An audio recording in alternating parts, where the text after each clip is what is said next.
Aku hanya menyediakan hamburger dan cola tanpa batas untuk para pekerja paksa zaman kuno.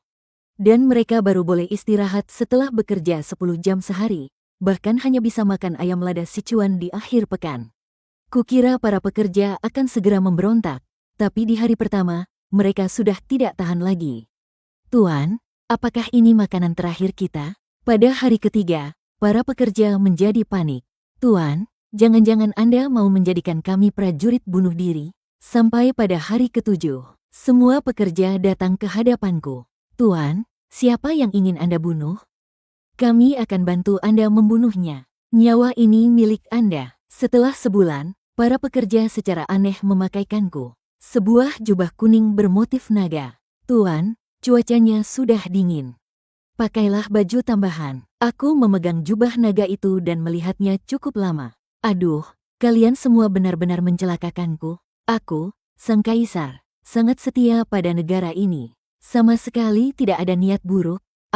Liman, ternyata, 1 tahun yang lalu, aku bertransmigrasi menjadi seorang bupati di perbatasan zaman kuno dan membangkitkan sistem hamburger terkuat. Kukira dengan bantuan sistem aku bisa cepat mencapai puncak kehidupan. Tak kusangka sistem pada awalnya hanya memberiku hamburger dan cola tanpa batas. Tempat ini bernama daerah Suofang. Daerah paling terpencil di dinasti Qian Agung, miskin melarat. Sangat miskin, dan yang lebih parahnya lagi, di luar terjadi kekeringan. Di luar kota berkumpul sekitar 3.000 pengungsi, semuanya lapar sampai mata mereka menghijau.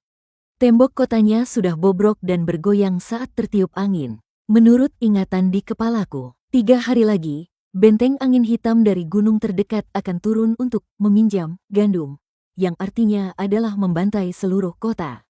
Menyebut ini awal yang sulit adalah sebuah pujian. Aku menatap kosong pada hamburger dan cola di tanganku. Tiba-tiba, sebuah ide muncul. Hamburger tinggi kalori, cola tinggi gula. Ini bukankah yang dipakai para kapitalis modern untuk memulihkan tenaga karyawan dengan cepat? Lalu terus memeras mereka, apa yang kubutuhkan sekarang? Kekurangan tenaga kerja untuk memperbaiki tembok kota. Benar, lakukan saja seperti ini. Aku akan menjadi mandor yang kejam, menggunakan makanan sampah ini untuk memeras para pengungsi ini. Sampai titik tenaga terakhir mereka dan membangun tembok kota. Memikirkan ini, sedikit rasa takutku pada zaman kuno langsung ditekan oleh naluri kapitalisku. Aku menyeringai dan berjalan keluar dari kantor bupati yang bobrok. Di gerbang kantor, seorang lelaki tua berambut putih dan penuh keriput sedang menunggu dengan cemas bersama belasan pria yang terlihat masih punya sedikit tenaga. Ini adalah kepala desa para pengungsi dari luar kota bernama Wang Genseng. Melihatku keluar, Wang Genseng langsung berlutut. Tuan, mohon berikan kami semua jalan untuk hidup. Kalau tidak ada makanan lagi, kami benar-benar akan mati kelaparan. Orang-orang di belakangnya juga ikut berlutut, mata mereka penuh dengan keputusasaan. Aku berdeham, berusaha membuat diriku terlihat sedikit lebih berwibawa. Sebenarnya hatiku sangat panik. Semuanya, bangun. Aku berkata dengan suara berat, pejabat ini tahu kesulitan kalian. Sekarang, aku akan memberi kalian kesempatan untuk hidup. Semua orang mengangkat kepala dan menatapku lekat-lekat. Mulai hari ini, pejabat ini merekrut pekerja paksa untuk memperbaiki tembok kota. Semua orang, tidak peduli pria atau wanita, tua atau muda, selama masih bisa bergerak, harus bekerja untukku. Para pengungsi menjadi gempar, wajah mereka menunjukkan kemarahan dan keputusasaan. Bekerja, mereka bahkan tidak punya tenaga untuk berdiri. Bagaimana bisa bekerja? Ini sama saja menginginkan nyawa kami, kan? Tuan, kami sudah 3 hari tidak makan. Seorang pria berkata dengan lemah, saya tahu. Jadi, peraturan di sini adalah tidak ada upah. Suara kerumunan orang langsung meledak. Tidak ada upah tapi masih menyuruh kami bekerja. Ini mau membunuh kami. Ayo lawan dia. Melihat para pengungsi mengepalkan tangan mereka, mata mereka mulai memerah, jantungku berdebar kencang. Tapi di permukaan, aku tetap sangat tenang. Inilah efek yang aku inginkan. Pertama-tama dorong mereka ke jurang keputusasaan, baru kemudian berikan sedikit iming-iming. Tetapi aku menegaskan nadaku, disediakan makanan. Semua keributan langsung lenyap seketika. Disediakan makanan? Wang Genseng bertanya dengan hati-hati. Tuan, makanan seperti apa yang disediakan? Apa? Apa itu bubur nasi? Apa kami bisa dapat semangkuk sehari? Bagi mereka, bisa minum semangkuk bubur nasi yang sangat encer sampai bisa melihat bayangan diri sendiri. Sudah merupakan anugerah yang luar biasa. Sudut bibirku terangkat, menampakkan senyum dingin ala kapitalis, setidaknya menurutku sendiri. Bubur nasi, enak saja. Aku langsung melambaikan tanganku dan berteriak ke arah tanah kosong. Keluarkan makanannya, di bawah tatapan kaget semua orang. Sebuah gunung kecil yang tersusun dari burger berbungkus kertas yang tak terhitung jumlahnya, tiba-tiba muncul di tanah kosong depan kantor pemerintahan. Di sebelahnya ada gunung kecil lain yang tersusun dari botol-botol hitam, berisi cairan berwarna hitam. Cairan itu mengeluarkan gelembung-gelembung kecil di bawah sinar matahari. Aroma daging yang pekat bercampur dengan roti. Aromanya langsung menyebar kemana-mana. 3.000 pengungsi, semuanya tanpa terkecuali. Semuanya terpana. Seumur hidup, mereka belum pernah mencium aroma seharum ini.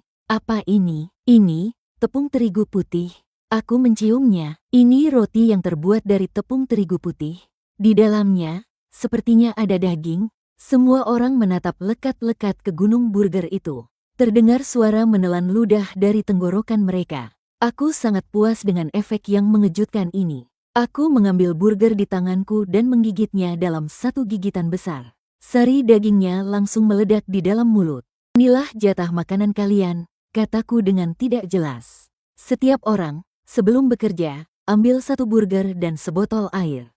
Yang bekerja dengan baik, akan dapat tambahan di malam hari. Para pengungsi benar-benar tercengang. Apa ini? Nyata, Wang Genseng melangkah maju dengan gemetar. Dia mengambil satu dari gunung burger itu. Sentuhannya yang hangat, teksturnya yang empuk, membuatnya merasa seperti sedang bermimpi. Dia sudah hidup lebih dari 60 tahun. Bahkan bakpao dari tepung terigu putih murni saja jarang dia makan, apalagi makanan surgawi yang berisi daging tebal seperti ini. Dia menggigitnya dengan sangat hati-hati. Kelembutan roti, gurihnya daging, rasa asam manis sausnya, berbagai macam rasa yang belum pernah ia alami sebelumnya meledak di ujung lidahnya. Seluruh tubuh Wang Genseng membeku kaku. 2 baris air mata keruh mengalir di pipinya yang penuh keriput. Tiba-tiba, dengan suara gedebuk, dia kembali bersujud di hadapanku. Burger di tangannya dipegang erat-erat, seperti sedang memegang harta karun yang tak ternilai. Tuan, Wang Genseng meraung dan menangis. Apa ini hidangan terakhir untuk kami semua? Dia tidak bisa memikirkan alasan lain. Selain ini, alasan apa lagi yang bisa membuat mereka, para pengungsi yang tak berharga bak ilalang ini, bisa menikmati makanan selezat ini? Pasti pejabat daerah yang baru datang ini melihat bahwa mereka semua tidak akan bisa bertahan hidup, jadi sebelum mati, membiarkan mereka makan sampai kenyang. Supaya mereka punya tenaga untuk menempuh perjalanan terakhir. Semua pengungsi di belakangnya yang sudah mendapatkan burger. Setelah gigitan pertama, mereka semua terdiam, lalu tangisan pun pecah di mana-mana. Seumur hidupku aku belum pernah makan makanan seenak ini. Ibu, apakah kau melihatnya? Anakmu sudah bisa makan daging, dan potongannya besar sekali. Terima kasih, Tuan. Kami akan segera berangkat. Di jalan menuju akhirat, akan kubuatkan papan peringatan untuk Anda. Aku memegang hamburger yang sudah kumakan setengah. Aku benar-benar tercengang. Makanan terakhir sebelum dieksekusi. Jangan bicara sembarangan. Aku ini hanyalah seorang kapitalis berhati hitam yang ingin memeras tenaga kerja kalian. Kenapa kalian malah berterima kasih padaku? Skenario ini salah. Aku jadi bingung. Aku memandangi 3.000 pengungsi di bawahku yang berlutut dan menangis terseduh-seduh. Aku merasa pandangan duniaku terguncang tidak seperti sebelumnya. Jelas-jelas aku sudah mengikuti skenario kapitalis berhati hitam. Jam kerja yang kejam, hanya diberi sedikit makanan sampah berkalori tinggi untuk menyambung nyawa. Bukankah ini prosedur standar seorang penjahat? Kenapa di mulut mereka malah menjadi perawatan terakhir? Bangun semua. Apa yang kalian tangisi? Aku ketakutan, tapi hanya bisa memberanikan diri dan berteriak. Siapa bilang ini makanan terakhir kalian? Setelah selesai makan, kalian semua pergi bekerja untukku. Perbaiki tembok kota. Sebelum malam tiba, Siapapun yang berani bermalas-malasan, tidak akan ada makan malam. Kupikir nadaku sudah cukup galak, cukup seperti seorang kapitalis. Namun, perkataan ini terdengar berbeda di telinga para pengungsi. "Tuan, maksud Anda, nanti malam masih ada lagi?" tanya seorang pria dengan bingung. "Kalau kerja dengan baik, setiap waktu makan juga akan ada," jawabku dengan kesal. Seketika kerumunan itu menjadi riuh. "Ya Tuhan, ini bukan makanan terakhir, nanti malam masih ada makanan. Setiap waktu makan akan ada. Tuhan adalah dewa penyelamat, dewa yang turun dari langit untuk menyelamatkan kita." Wang Genseng bahkan gemetar karena saking gembiranya. Dia tiba-tiba berdiri dan berteriak kepada semua orang. "Kalian semua dengar, Tuhan tidak ingin kita mati. Makan, semuanya makan. Setelah kenyang, kerahkan seluruh tenaga kalian untuk memperbaiki tembok kota bagi Tuan. Siapapun yang berani bermalas-malasan." Aku, Wang Genseng, orang pertama yang akan mematahkan kakinya. 3.000 pengungsi itu menjadi seperti orang gila. Mereka melahap hamburger dengan rakus dan dengan hati-hati membuka botol cola. Saat orang pertama meminum cola, cairan manis bergelembung itu mengalir ke tenggorokannya. Dia benar-benar terpana. Ini, air hitam mengilap ini, setelah diminum. Perutku terasa seperti ada palu kecil yang memukul, dan seluruh tubuhku dipenuhi dengan kekuatan. "Ini pasti minuman dewa," seruan terdengar satu persatu di tengah kerumunan. Diiringi dengan seruan takjub, mereka merasakan kekuatan yang belum pernah ada sebelumnya melonjak di dalam tubuh mereka. Rasa lemas karena tidak makan selama 3 hari sirna seketika. Aku melihat sekelompok orang ini yang seolah-olah kesetanan dan hatiku menjadi semakin panik. Bukankah ini hanya hamburger dan cola? Apa perlu sampai segitunya? Aku tidak tahu bahwa di zaman ini, orang biasa jarang bisa makan kenyang sepanjang tahun. Jangankan tepung putih dan daging murni, dan minuman tinggi gula dan berkarbonasi seperti cola. Bagi tubuh mereka yang kering kerontang, efeknya tidak kalah dengan obat perangsang. Setelah makan dan minum sampai kenyang, tanpa perlu kusuruh, Wang Genseng memimpin. 3.000 pengungsi, baik pria maupun wanita, mengambil peralatan dan bergegas menuju tembok kota yang hancur. Mereka seolah-olah tidak takut mati, yang memindahkan batu yang memindahkan batu. Yang mengaduk lumpur, bekerja dengan semangat yang membara. Batu besar yang tadinya membutuhkan 10 orang untuk diangkat, sekarang 3-5 pria tegap yang sudah makan hamburger. Dengan sekali raungan, tembok itu bisa ditarik ke atas. Tembok kota dengan kecepatan mengerikan yang bisa terlihat oleh mata telanjang. Bagian demi bagian diperbaiki dan ditinggikan. Aku berdiri di depan pintu kantor daerah. Melihat pemandangan di kejauhan, mulutku terbuka lebar sampai bisa menelan sebutir telur. Ini, efisiensinya terlalu tinggi. Awalnya kukira, sekelompok orang yang kelaparan selama berhari-hari ini, bahkan setelah diberi makan, bisa memulihkan sedikit tenaga saja sudah bagus. Tapi melihat keadaan sekarang, mana ada mereka terlihat seperti pengungsi? Mereka ini seperti sekelompok pekerja konstruksi yang mengamuk. 3 hari telah berlalu. Bagian tembok kota Kabupaten Suofang yang telah dihancurkan oleh bandit gunung selama puluhan tahun, secara ajaib dibangun kembali, bahkan lebih tinggi dan lebih tebal dari sebelumnya. Selama 3 hari ini, aku setiap hari hanya bertugas membagikan makanan tepat waktu. Pagi, siang, dan malam, 3 kali makan tanpa pernah terlewat. Hamburger dan cola tersedia tanpa batas. Sementara para pengungsi itu seperti mesin yang diputar. Setiap hari selain makan dan tidur, mereka hanya bekerja dengan gila-gilaan. Mereka bahkan secara sukarela mengatur giliran kerja, 12 shichen dalam sehari. Selalu ada orang di lokasi pembangunan. Aku benar-benar tidak mengerti lagi. Ada yang tidak beres, ini sangat tidak beres. Aku menggigit hamburger dengan kening berkerut. Logikanya, dengan pekerjaan seberat ini, seharusnya sudah lama ada yang membuat onar atau mogok kerja. Tapi kelompok orang ini bukannya membuat masalah. Malah tatapan mereka padaku menjadi semakin aneh.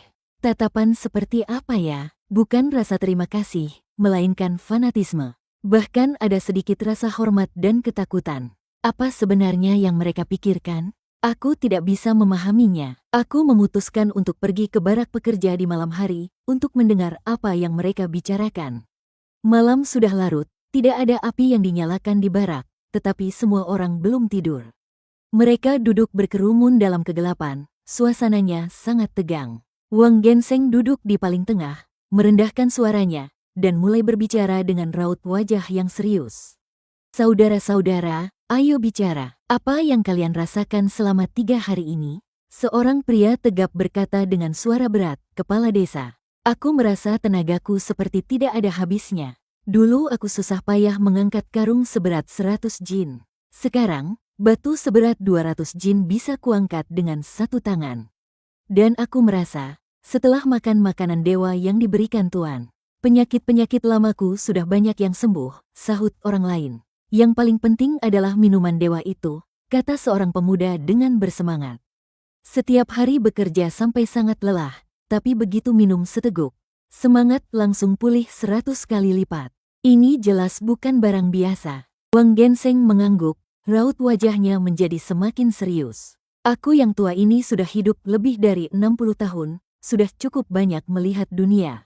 Makanan yang kita makan ini namanya hamburger. Roti yang terbuat dari tepung putih murni. Di dalamnya ada daging sapi kualitas terbaik. Minuman itu namanya cola. Itu adalah minuman dewa yang bisa memulihkan tenaga dalam sekejap. Dia berhenti sejenak, memandang ke sekeliling.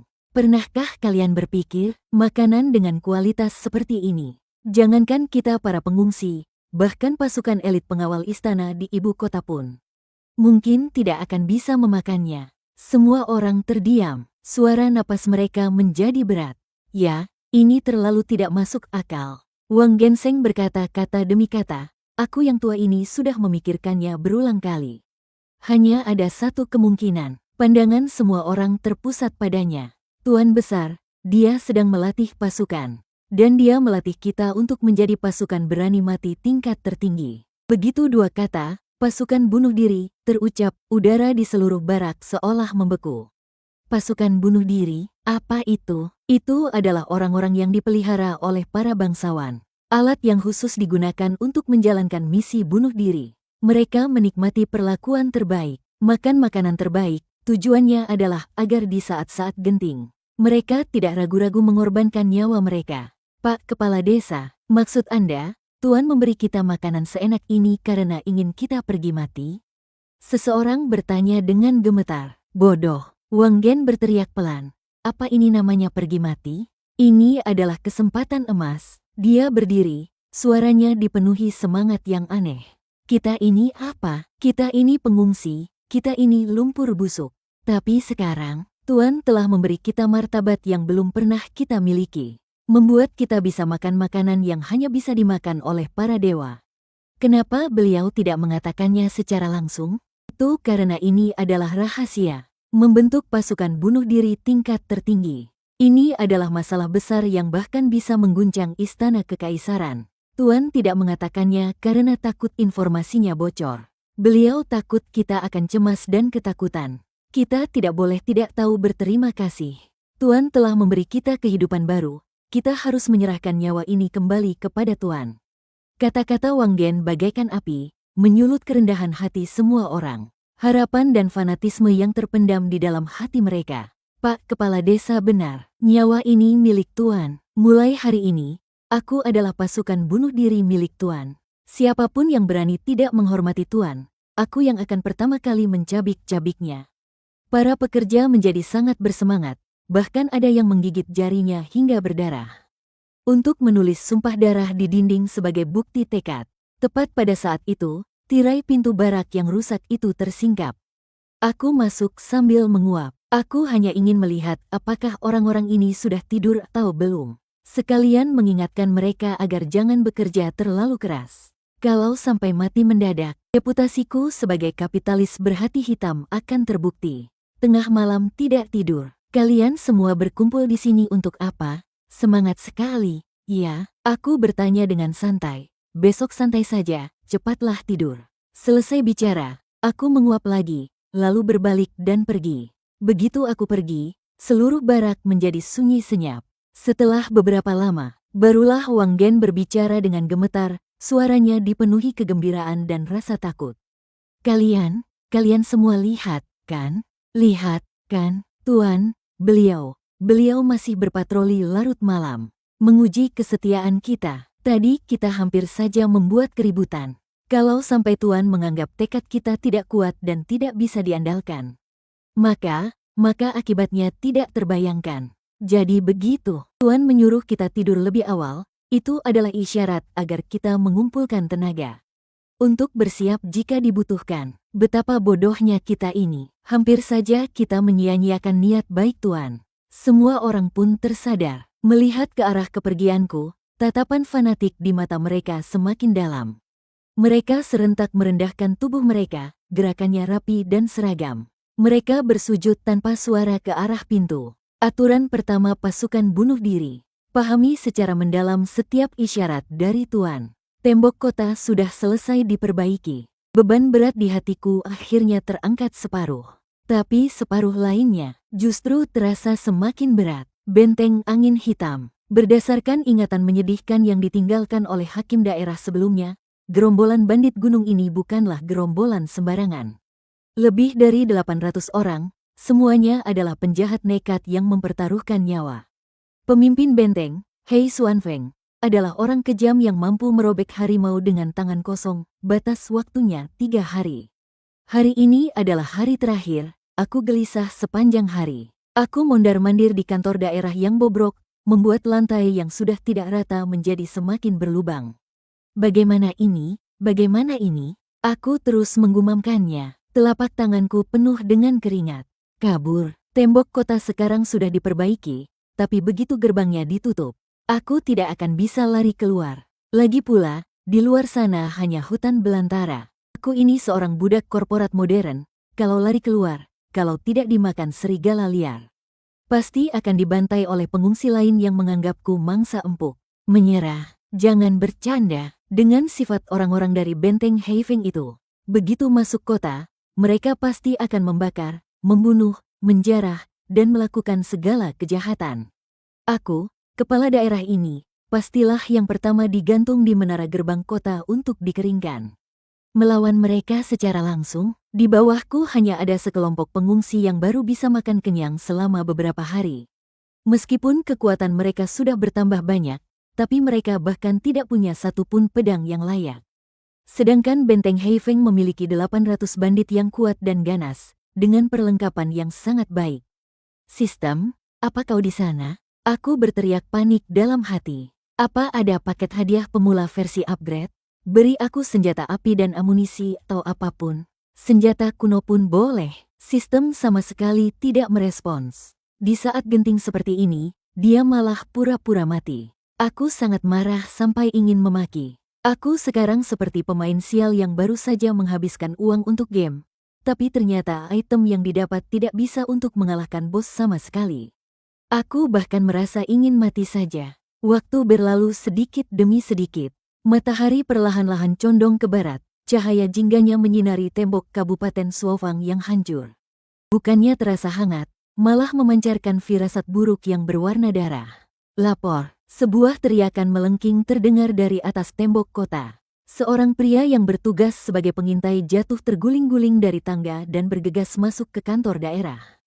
Wajahnya pucat pasi. Tuan, mereka datang, orang-orang dari benteng Heifeng sudah datang. Kerumunan hitam itu, semuanya adalah orang. Jantungku mencelos. Yang harus terjadi, terjadilah. Aku menarik napas dalam-dalam. Aku berusaha membuat kedua kakiku yang lemas berdiri tegak, lalu menyambar pedang berkarat milik penjaga di sebelahku untuk memberanikan diri. Aku berjalan selangkah demi selangkah ke atas tembok kota. Setiap kali melangkah, aku merasa jantungku seakan mau melompat keluar dari kerongkongan. Aku ini, kan cuma tukang ngoding. Kenapa aku harus mengalami hal ini? Rasanya ingin menangis tapi air mata tak keluar. Ketika aku akhirnya berhasil naik ke atas tembok kota, saat melihat keluar, aku langsung terkesiap kaget.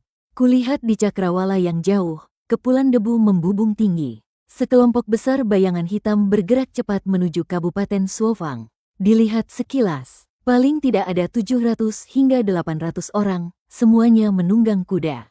Di tangan mereka tergenggam pedang dan tombak yang berkilauan. Aura mereka begitu mengintimidasi. Pemimpinnya adalah seorang pria besar berwajah gelap, dengan tubuh kekar seperti beruang.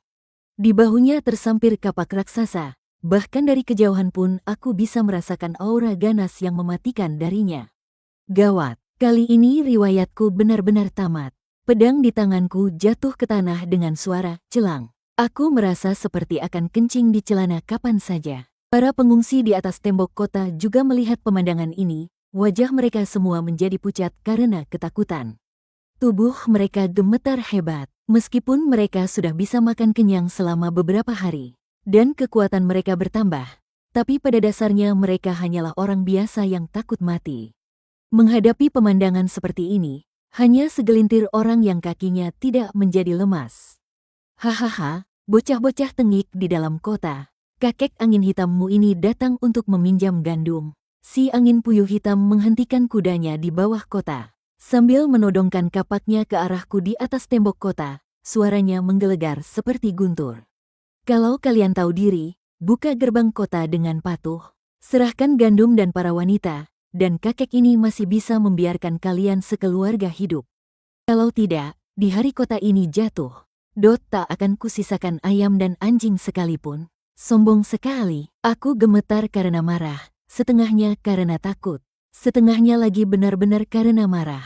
Tapi apa yang bisa kulakukan? Aku bahkan tidak berani mengucapkan sepatah kata pun yang kasar. Tepat pada saat itu, Wang Genseng datang menerobos bersama sekelompok pria paling kekar. Meski ada ketakutan di wajah mereka, tapi sorot mata mereka lebih menunjukkan tekad yang aneh. Tuan, Wang Genseng membungkuk dalam-dalam kepadaku. Wang Genseng membungkuk dalam-dalam kepadaku. Jangan buka gerbang kota, omong kosong. Tentu saja aku tahu tidak boleh dibuka. Aku berteriak dengan suara pelan. Suaraku bahkan terdengar seperti tangisan. Tapi kalau tidak dibuka, mereka akan menghancurkan tembok dan menyerbu masuk. Kita akan mati lebih mengenaskan. Tuan, kami tidak takut mati, ucap seorang pria kekar dengan suara berat. Di tangannya ada sebuah sekop untuk membangun tembok yang baru saja diasah. Kami tidak takut mati, Tuan telah memberi kami makanan sampai kenyang, memberi kami martabat.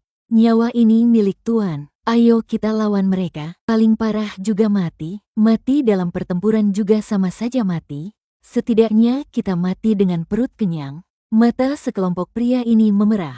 Mereka menatap tajam para bandit di bawah kota, tatapan mereka seperti serigala liar yang melindungi makanannya. Aku benar-benar terpana. Aku menatap sekelompok orang ini. Tiba-tiba aku mengerti satu hal. Aku takut pada para bandit itu. Karena aku ingin hidup. Sedangkan para pengungsi ini, mereka tidak takut pada para bandit karena mereka baru saja merangkak keluar dari neraka. Hamburger dan cola di tangankulah yang membuat mereka hidup layaknya manusia. Sekarang ada yang mau menghancurkan mata pencaharian mereka, mau membuat mereka kembali menjadi anjing liar yang kelaparan dan pasrah dibantai. Itu lebih menyakitkan daripada membunuh mereka.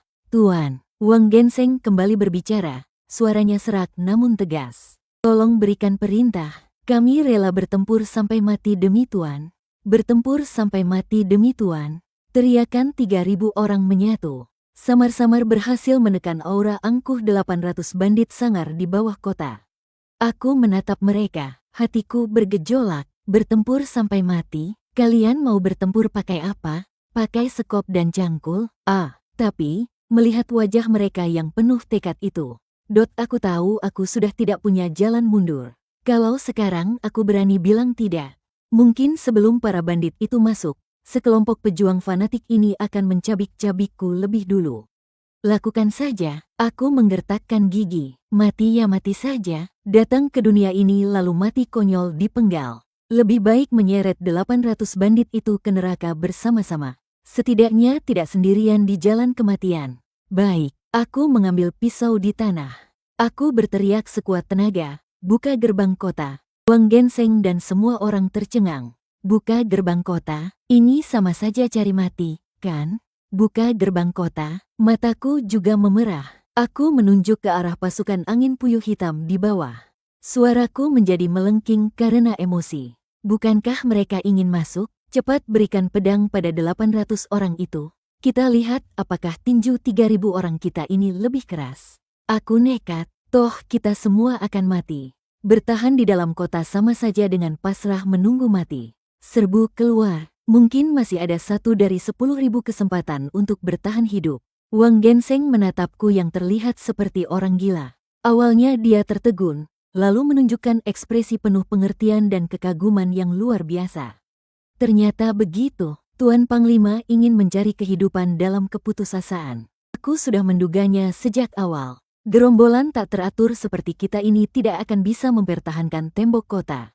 Daripada dihajar secara pasif sampai semangat kita habis. Lebih baik kita menyerang lebih dulu dengan semangat kita yang paling membara. Untuk menghancurkan musuh, Tuan Panglima memang ahli strategi perang yang luar biasa. Kami orang-orang biasa ini, sungguh sulit untuk menandingi Anda. Dengarkan perintah Tuan Panglima, buka gerbang kota. Wang Genseng mengangkat tangannya dan berseru, buka gerbang kota. Gerbang kota yang berat mengeluarkan suara berderit dan perlahan terbuka. Pasukan angin puyuh hitam di bawah terperangah. Apa yang terjadi? Mereka menyerah begitu saja? Tidak, sepertinya bukan. Lihat sikap mereka. Kenapa mereka terlihat seperti mau memakan orang? Sebelum dia sempat berpikir jernih, dia melihat lebih dari 3.000 rakyat jelata yang hanya mengenakan pakaian compang camping. Di tangan mereka ada berbagai macam senjata, cangkul, sekop, tongkat kayu. Bahkan ada yang memanggul batu-batu besar sisa perbaikan tembok kota. Mereka keluar dari gerbang kota seperti air bah. Mata mereka semua merah darah.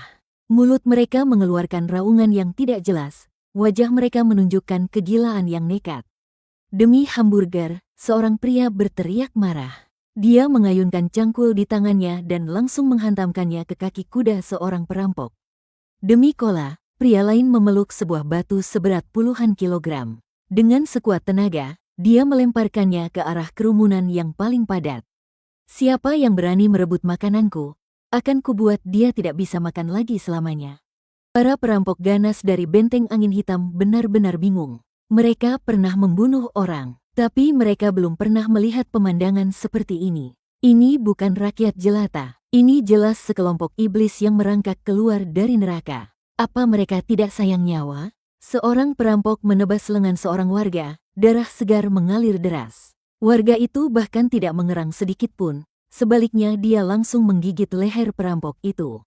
Dia dengan paksa merobek sepotong daging. Tombak perampok lain menembus perut seorang pria kekar. Pria kekar itu, sebelum mati, memeluk erat tubuh perampok itu. Membuatnya dihantam oleh kawan-kawan yang menyerbu dari belakang dengan batu hingga menjadi daging giling. Ini bukan pertempuran, ini adalah pembantaian. 3.000 prajurit mengamuk yang perutnya kenyang, bertenaga luar biasa, dan tidak takut mati. Melawan 800 perampok gunung elit yang hidup nyaman dan langsung ciut nyalinya.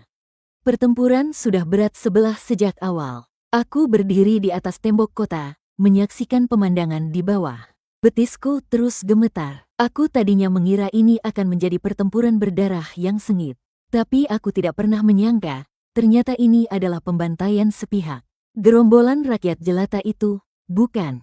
Cara bertarung mereka terlalu primitif, terlalu biadab.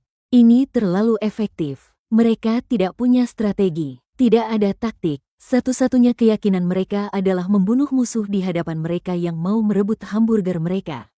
1 jam kemudian, pertempuran pun berakhir. Di luar gerbang kota, tanah dipenuhi mayat dan potongan tubuh para bandit gunung. Darah mengalir bagai sungai. 800 bandit ganas. Kecuali 100 hingga 200 orang yang ketakutan dan berlutut menyerah, sisanya semua menjadi mayat.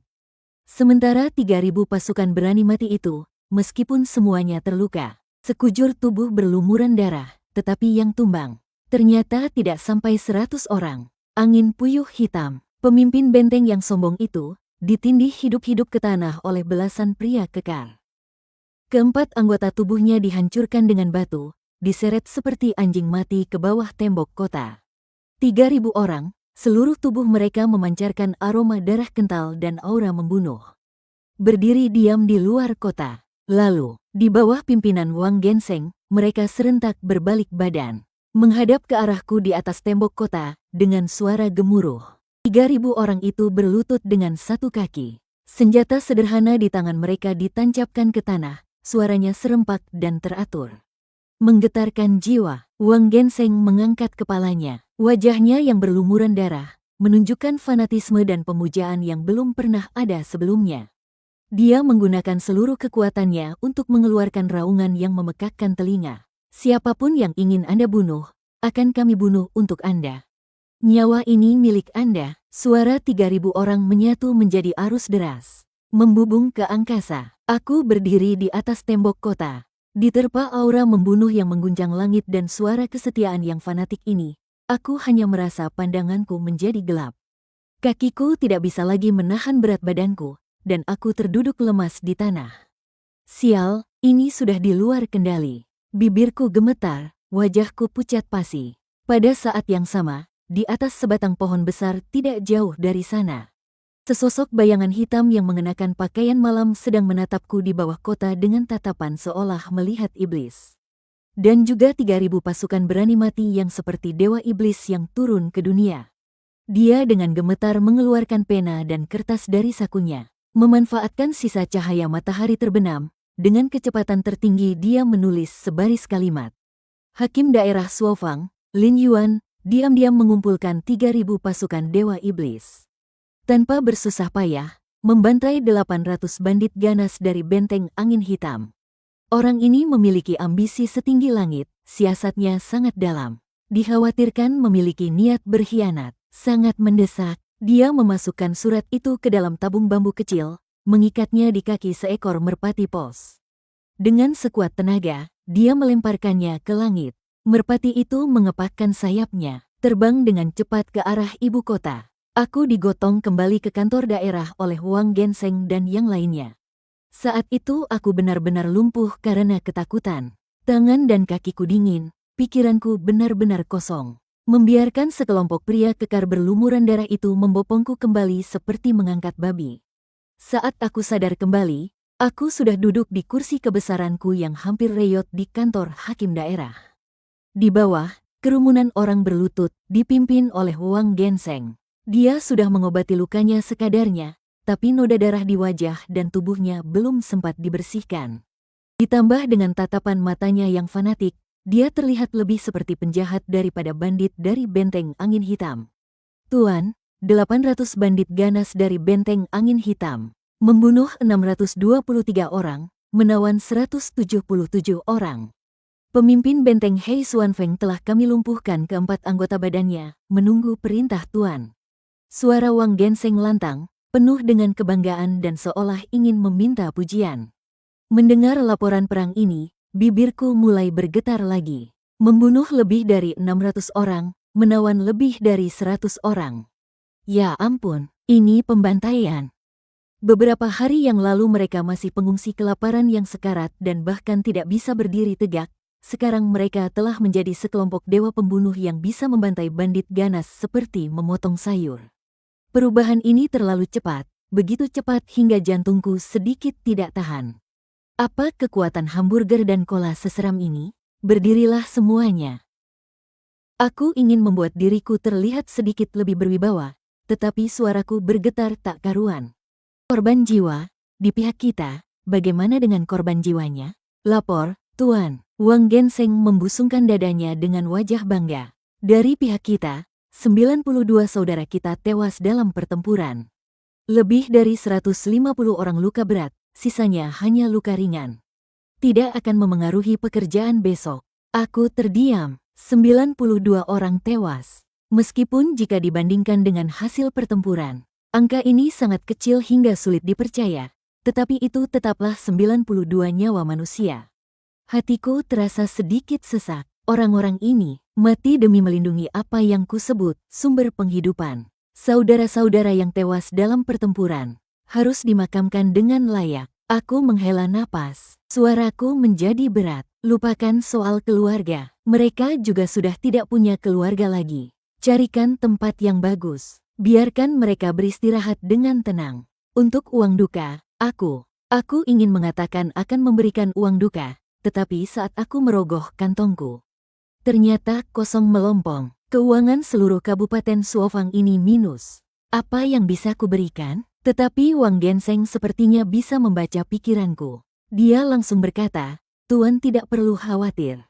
Bisa mati demi Tuan adalah suatu kehormatan bagi mereka. Itu adalah kehormatan mereka. Kami semua sudah lama tidak memedulikan hidup dan mati. Lagi pula, dia mengubah topik pembicaraan. Wajahnya menunjukkan sedikit kegembiraan.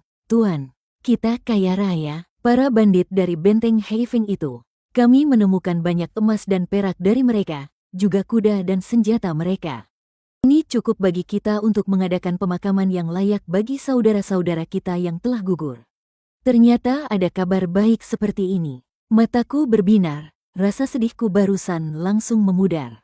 Benar juga, menjarah para bandit kaya. Bagaimana aku bisa lupa soal ini? Benteng Heifeng sudah bercokol di Gunung Suofang selama bertahun-tahun. Mereka telah merampok entah berapa banyak pedagang yang lewat, pasti sudah menumpuk banyak kekayaan. Cepat hitung semua barang rampasan. Bawa kemari untuk kulihat. Aku langsung bersemangat. Aku merasa seperti hidup kembali. Tak lama kemudian, peti demi peti berisi emas, perak, dan permata, serta tumpukan senjata dan baju zirah. Dibawa ke halaman kantor pemerintahan. Aku memandangi emas yang berkilauan dan perak yang cemerlang itu. Mataku sampai terpaku. Kali ini kita benar-benar kaya raya. Aku, hakim daerah yang miskin melarat ini, akhirnya punya modal pertamaku. Aku menghitung-hitung dalam hati, dengan uang ini, aku bisa membeli bahan makanan, bisa memperbaiki kantor daerah, bisa membelikan senjata yang lebih layak untuk pasukan setia ini, bahkan bisa membuat beberapa baju baru untuk diriku sendiri. Saat aku sedang tenggelam dalam kebahagiaan menjadi kaya, Wang Gengseng kembali berbicara. Tuan, sekarang sarang angin hitam telah dimusnahkan. Kami 3.000 bersaudara, semua bersedia mati demi Tuan. Hanya saja, sekarang kami tidak memiliki pemimpin dan tidak terorganisir. Jika ada musuh kuat yang menyerang lagi, kami khawatir tidak akan bisa mengerahkan kekuatan tempur terkuat kami. Hamba memberanikan diri, memohon Tuan untuk memberikan kami sebuah nama, serta membentuk struktur organisasi, agar mudah untuk berlatih. Memberi nama, struktur organisasi, aku tertegun. Ini apa-apaan sih? Malah mau diformalkan segala. Aku melihat tatapan fanatik dari orang-orang di bawah. Jantungku berdebar kencang. Aku ini hanya seorang hakim daerah pemalas yang ingin hidup santai sampai mati. Aku sama sekali tidak mau membentuk pasukan tentara. Kalau hal ini sampai terdengar oleh istana, bukankah itu jelas-jelas akan dianggap sebagai pemberontakan? Soal ini tidak perlu terburu-buru. Aku melambaikan tanganku, mencoba mengalihkan pembicaraan ini. Semuanya lelah hari ini. Pergilah istirahat dan makan dulu. Malam ini ada tambahan makanan. Burger sepuasnya, cola minum sepuasnya. Aku mencoba menggunakan satu-satunya senjataku, yaitu makanan, untuk mengalihkan topik pembicaraan. Namun, Wang Gengseng menggelengkan kepalanya dengan wajah serius. Tuan, tanpa nama yang pantas, tindakan kita tidak akan berarti. Karena kami telah menganggap Tuan sebagai pemimpin kami, sudah sepantasnya kita memiliki nama yang gagah. Ini juga untuk menunjukkan wibawa Tuan. Benar, mohon Tuan berikan kami nama. Mohon Tuan berikan kami nama. Orang-orang di bawah kembali ikut bersorak. Kepalaku jadi pusing. Memberi nama apa coba? Masa disebut Kultus Suci Burger atau Pasukan Berani Mati Cola? Kalau sampai terdengar orang, kan memalukan sekali. Otakku berputar cepat, mencari-cari alasan untuk menolak. Aku berdeham. Aku berpura-pura terlihat bijaksana dan misterius. Mengenai masalah ini, pejabat ini sudah punya rencana sendiri. Sebuah nama hanyalah formalitas belaka. Kekuatan yang sesungguhnya berasal dari dalam hati. Berasal dari kesetiaan kalian kepada pejabat ini. Yang harus kalian lakukan sekarang bukanlah mengejar formalitas seperti ini, melainkan mengonsolidasikan kemenangan hari ini dan meningkatkan kekuatan diri kalian sendiri. Mengerti? Aku merasa perkataanku barusan sangat berkelas. Penuh dengan pemikiran filosofis, seharusnya bisa membodohi gerombolan orang kampung ini. Benar saja, begitu aku selesai berbicara, suasana di bawah langsung menjadi hening. Wang Gengseng dan beberapa pemimpin lainnya saling berpandangan. Seketika mereka menunjukkan ekspresi seolah baru saja mendapat pencerahan. Tubuh Wang Gengseng bahkan sampai sedikit gemetar karena bersemangat. Dia kembali membungkuk hormat padaku, suaranya penuh dengan rasa kagum. Wawasan Tuan sungguh tinggi. Kami semua ini bodoh. Aku terpana. Ide yang brilian. Ide brilian dari mana? Aku cuma asal bicara. Terdengar Wang Genseng terus menjelaskan kepada orang-orang di sekitarnya dengan nada seolah dia sudah paham segalanya. Kalian dengar? Tuan berkata bahwa gelar hanyalah nama kosong. Kekuatan sejati berasal dari dalam hati. Ini adalah pencerahan untuk kita. Kita baru saja memenangkan satu pertempuran dan sudah menjadi sombong. Terburu-buru mencari kesuksesan, itu adalah pantangan terbesar dalam strategi militer. Tuan khawatir kita menjadi gegabah dan mengambil jalan yang salah. Seorang pria lain menyahut, benar sekali. Tuan juga menyuruh kita untuk mengonsolidasikan hasil pertempuran dan meningkatkan kekuatan kita. Artinya, kita diminta untuk tidak menarik perhatian, terus mengumpulkan kekuatan secara diam-diam.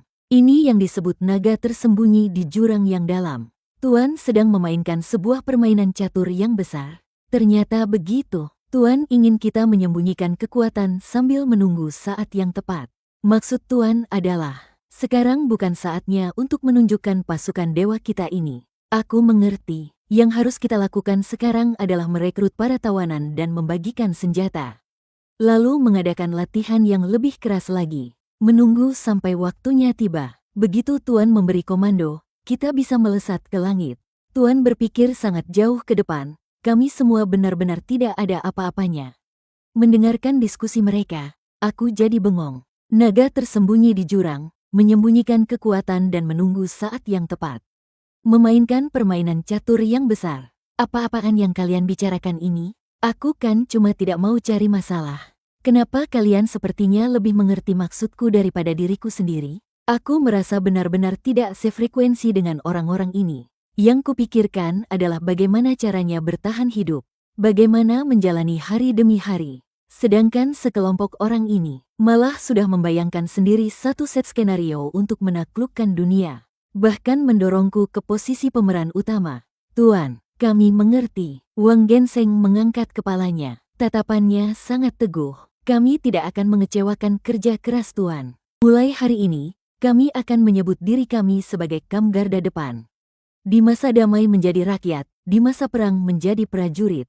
Tidak mencari nama, hanya berharap bisa membuka jalan bagi Tuan. Kam garda depan, namanya terdengar cukup mengintimidasi. Aku membuka mulutku, ingin mengatakan pada kalian jangan main-main. Tapi melihat ekspresi Wang Genseng yang seolah berkata, Anda tidak perlu bicara, saya mengerti semuanya, serahkan saja pada saya. Aku pun menelan kembali kata-kataku.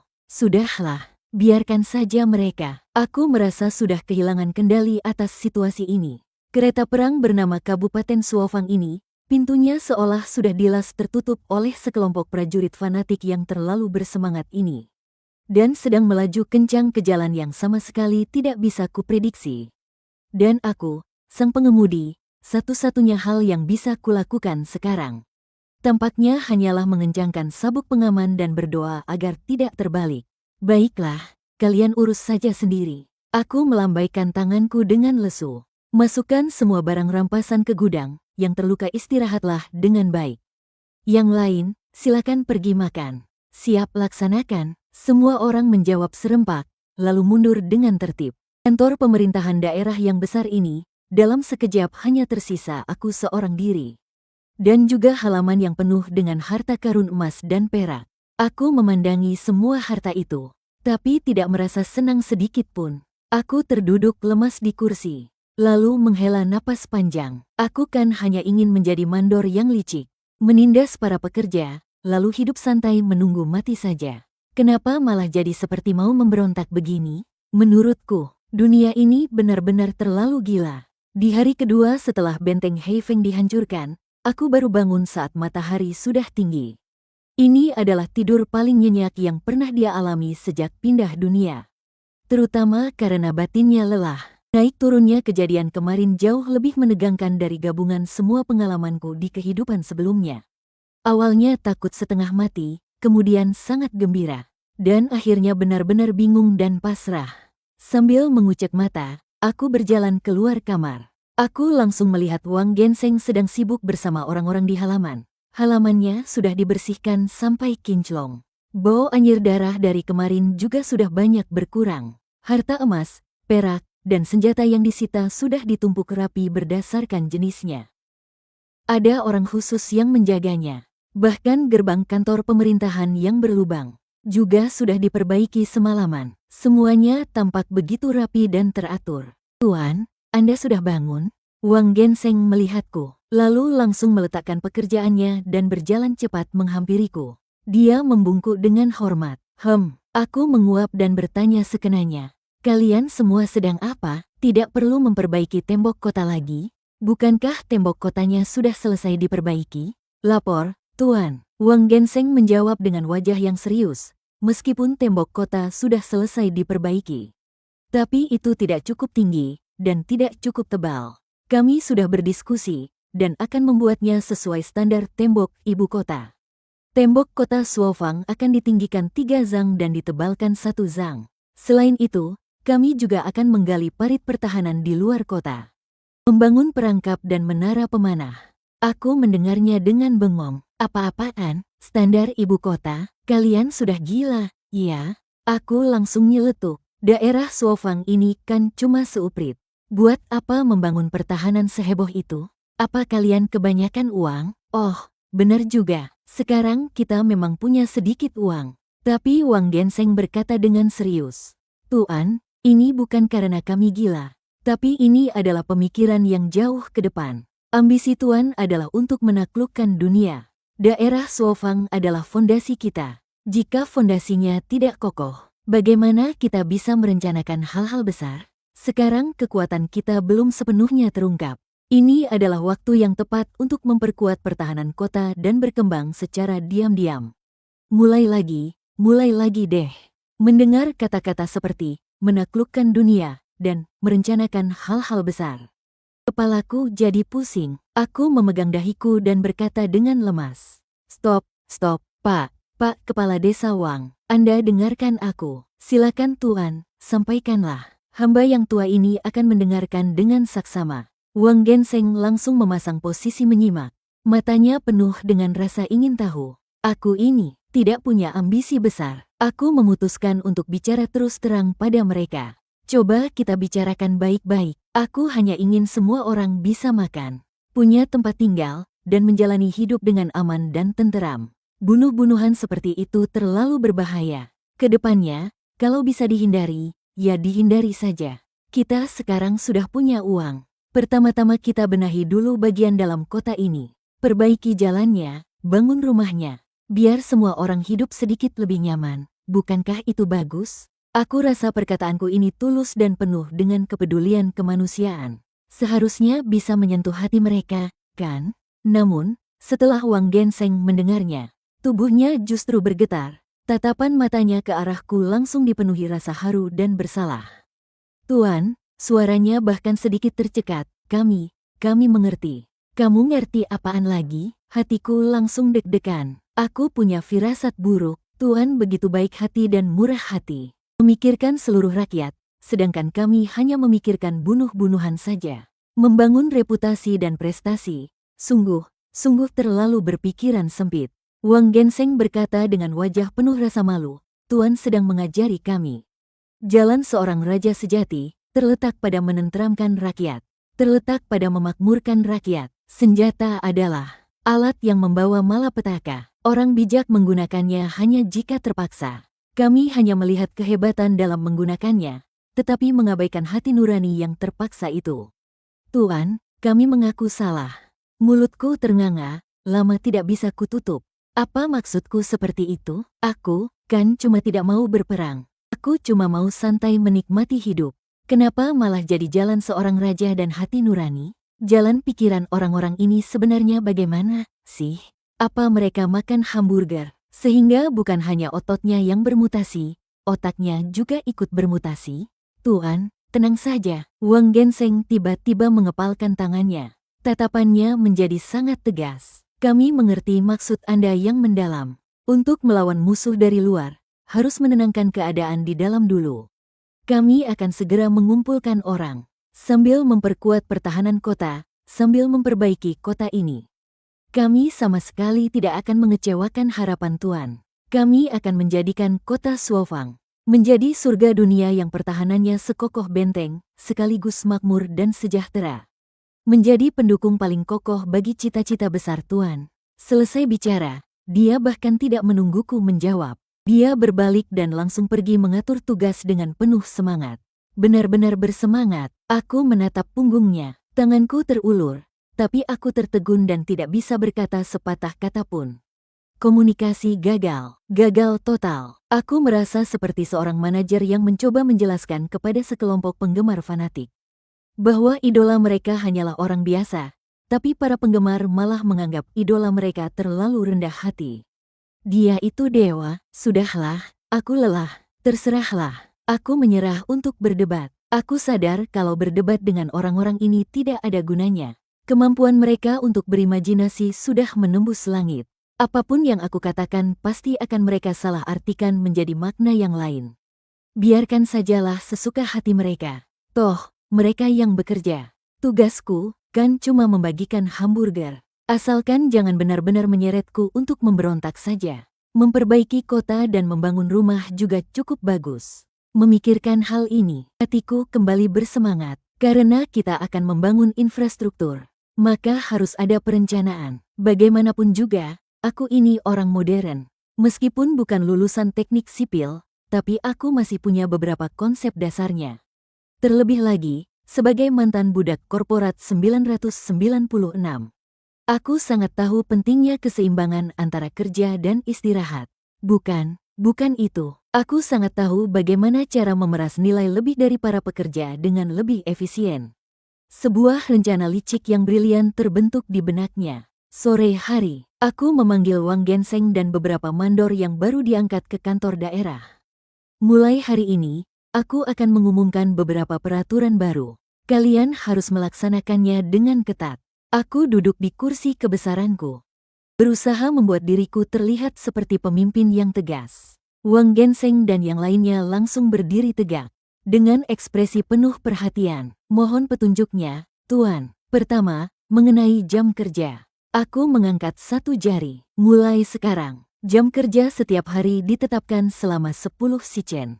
Mulai dari jam Mao sampai jam Yu. Di tengah hari pada jam Wu, ada waktu 1 sichen untuk makan dan istirahat. Aku menghitung dalam hati, 1 sichen itu 2 jam. 10 sichen berarti 20 jam. Salah. Sepertinya cara menghitung sichen zaman kuno tidak seperti ini.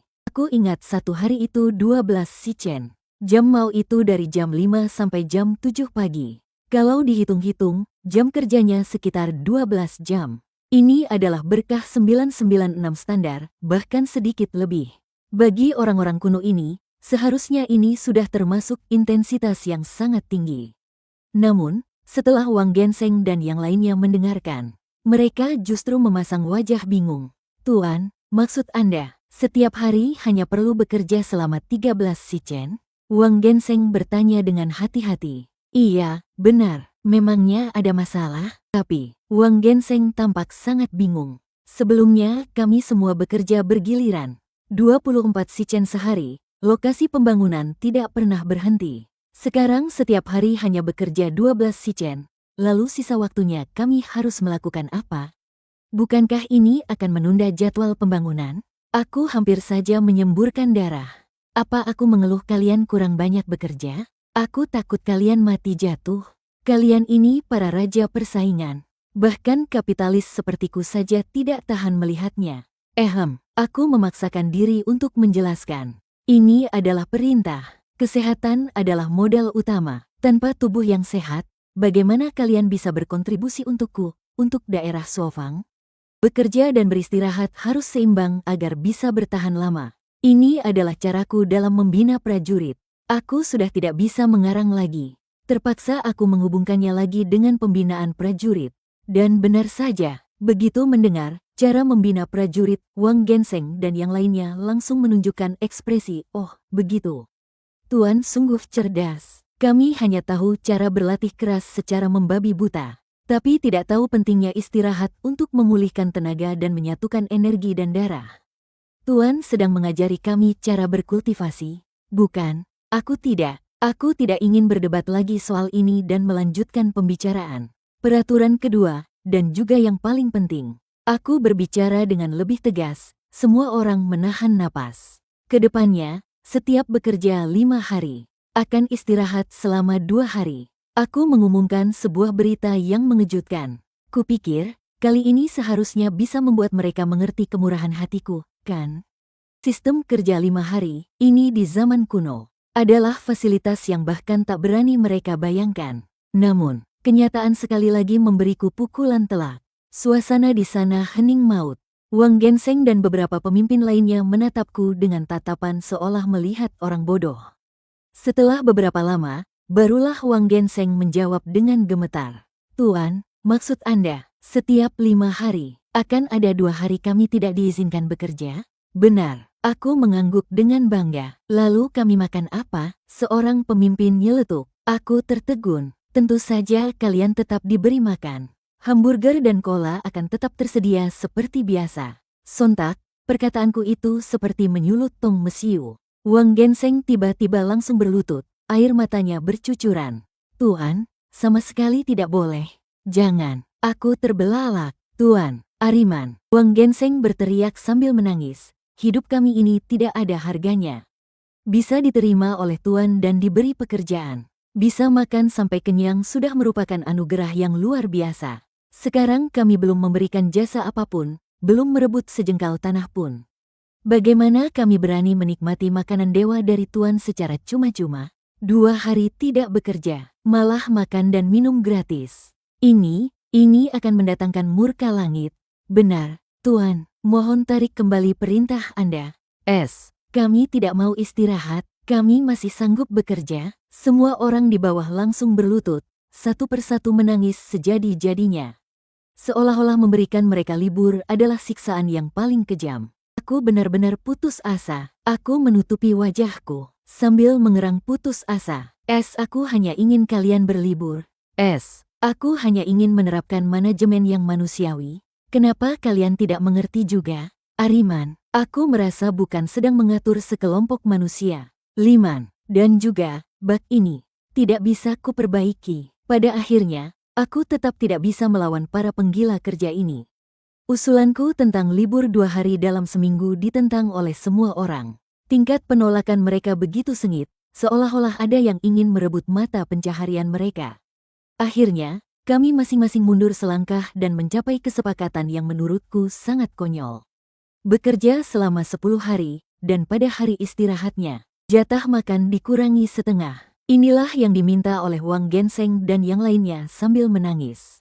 Mereka berpikir, jika tidak bekerja maka tidak boleh memakan makanan dewa dengan porsi penuh. Ini adalah masalah prinsip, ini adalah harga diri mereka sebagai pengikut setia.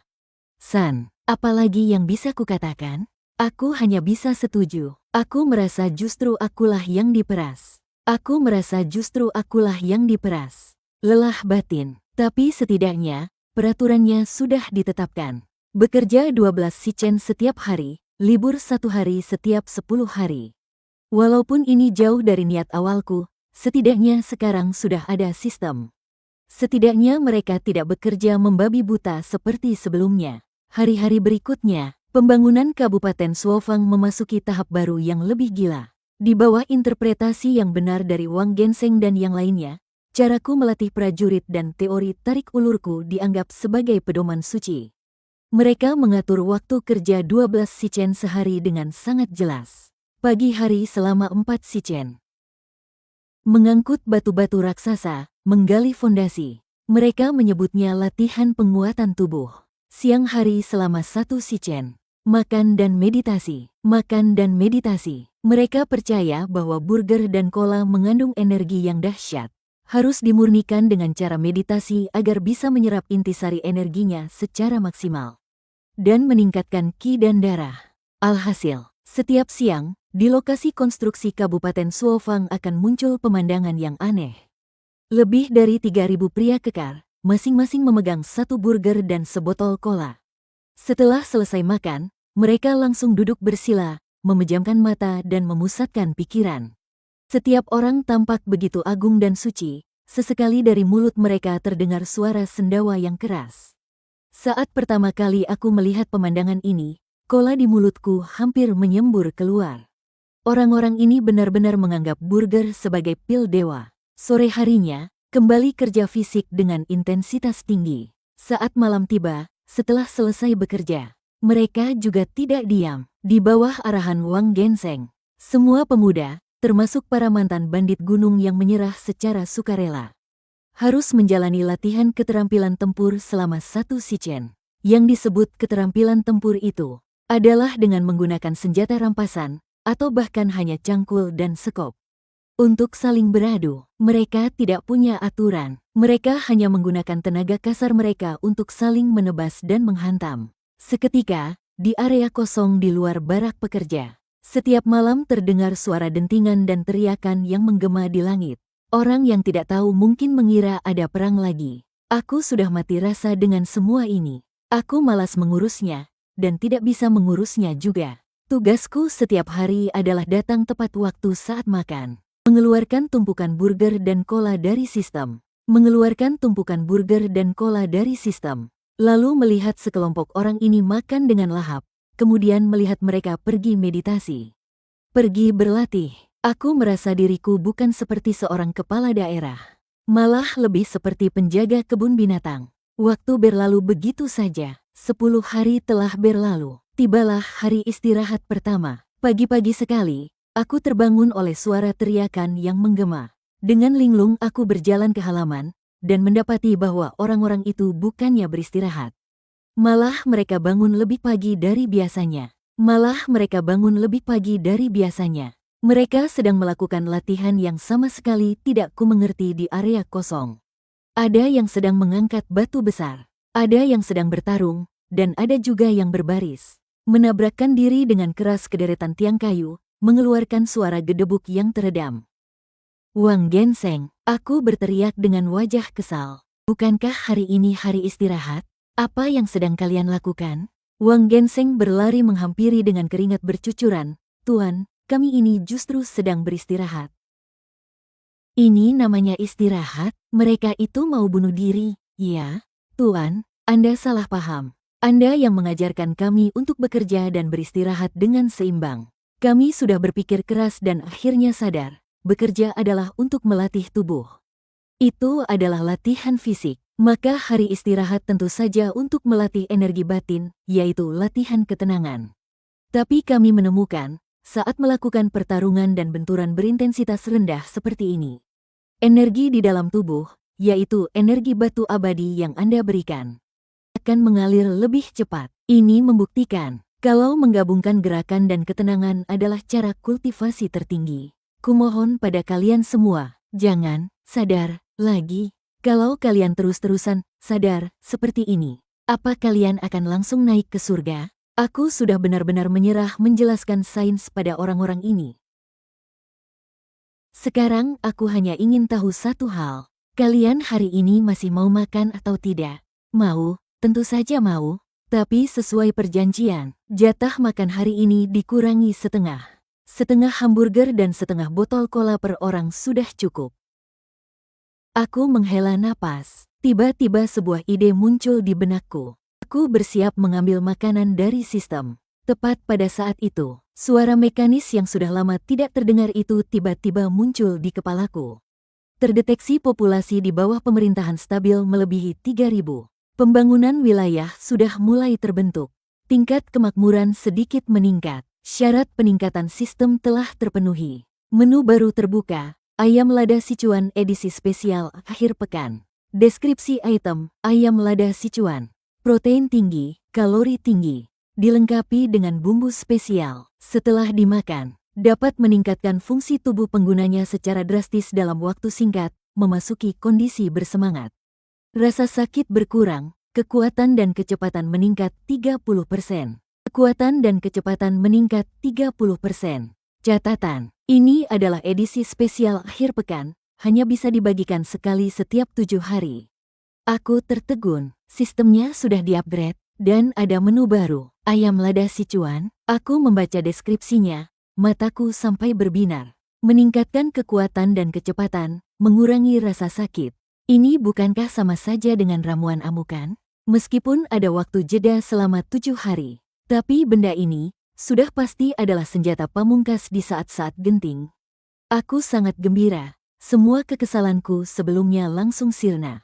Aku melihat orang-orang di bawah yang masih berkultivasi. Sebuah ide berani muncul di benakku. Asteris ehem. Aku berdeham, menarik perhatian semua orang. Mengingat kalian semua berlatih dengan sangat giat. Kemajuannya sangat pesat, pejabat ini sangat senang. Aku meniru gaya bicara mereka dan berkata dengan pura-pura serius. Pejabat ini memutuskan untuk menganugerahkan makanan dewa yang baru kepada kalian semua. Sebagai bentuk penyemangat, makanan dewa yang baru, semua orang menghentikan gerakan mereka dan serempak menatap ke arahku. Mata mereka dipenuhi rasa penasaran dan keinginan. Mereka sudah lama merasa kalau hamburger dan cola memang ajaib, tapi itu pasti bukan satu-satunya kemampuan yang dimiliki Tuan. Sekarang, apakah beliau akhirnya akan mengeluarkan sesuatu yang lebih hebat? Keluarkan makanannya. Aku meniru gayaku yang pertama kali, dengan satu lambaian tangan besar. Detik berikutnya, di tanah kosong kantor pemerintahan, tiba-tiba muncul tumpukan besar bungkusan kertas minyak yang masih mengepulkan uap panas. Aroma yang luar biasa kuat langsung menyelimuti seluruh wilayah dan menyebar ke segala arah. Itu adalah aroma kompleks perpaduan dari pedas kebas, pedas cabai, dan gurih. Hanya dengan menciumnya saja, sudah membuat orang tidak bisa menahan air liur yang keluar deras. Glek, 3.000 orang. Tenggorokan mereka secara bersamaan mengeluarkan suara menelan. Jika dikatakan, aroma hamburger itu kental dan memuaskan, maka aroma ayam lada Sichuan ini benar-benar memikat jiwa. Membuat orang menjadi gila. Benda dewa macam apa ini? Hanya dengan mencium aromanya, aku merasa darah dan energiku mendidih di dalam tubuh. Wangi sekali. Aku sudah tidak bisa mengendalikan diriku lagi. Wang Genseng berjalan maju dengan gemetar, mengambil sebuah bungkusan kertas minyak. Suhu yang sangat panas dan aroma kuat yang menusuk ke dalam hidungnya membuatnya merasa jiwanya ikut bergetar. Dia dengan hati-hati membuka bungkusan kertas minyak itu. Terlihat di dalamnya seekor ayam utuh yang terendam saus dengan warna merah cerah yang menggoda. Di atasnya ditaburi lada Sichuan hijau dan cabai kering merah. Dia menyobek sepotong paha ayam. Tanpa memedulikan panasnya, dia langsung memasukkannya ke dalam mulut.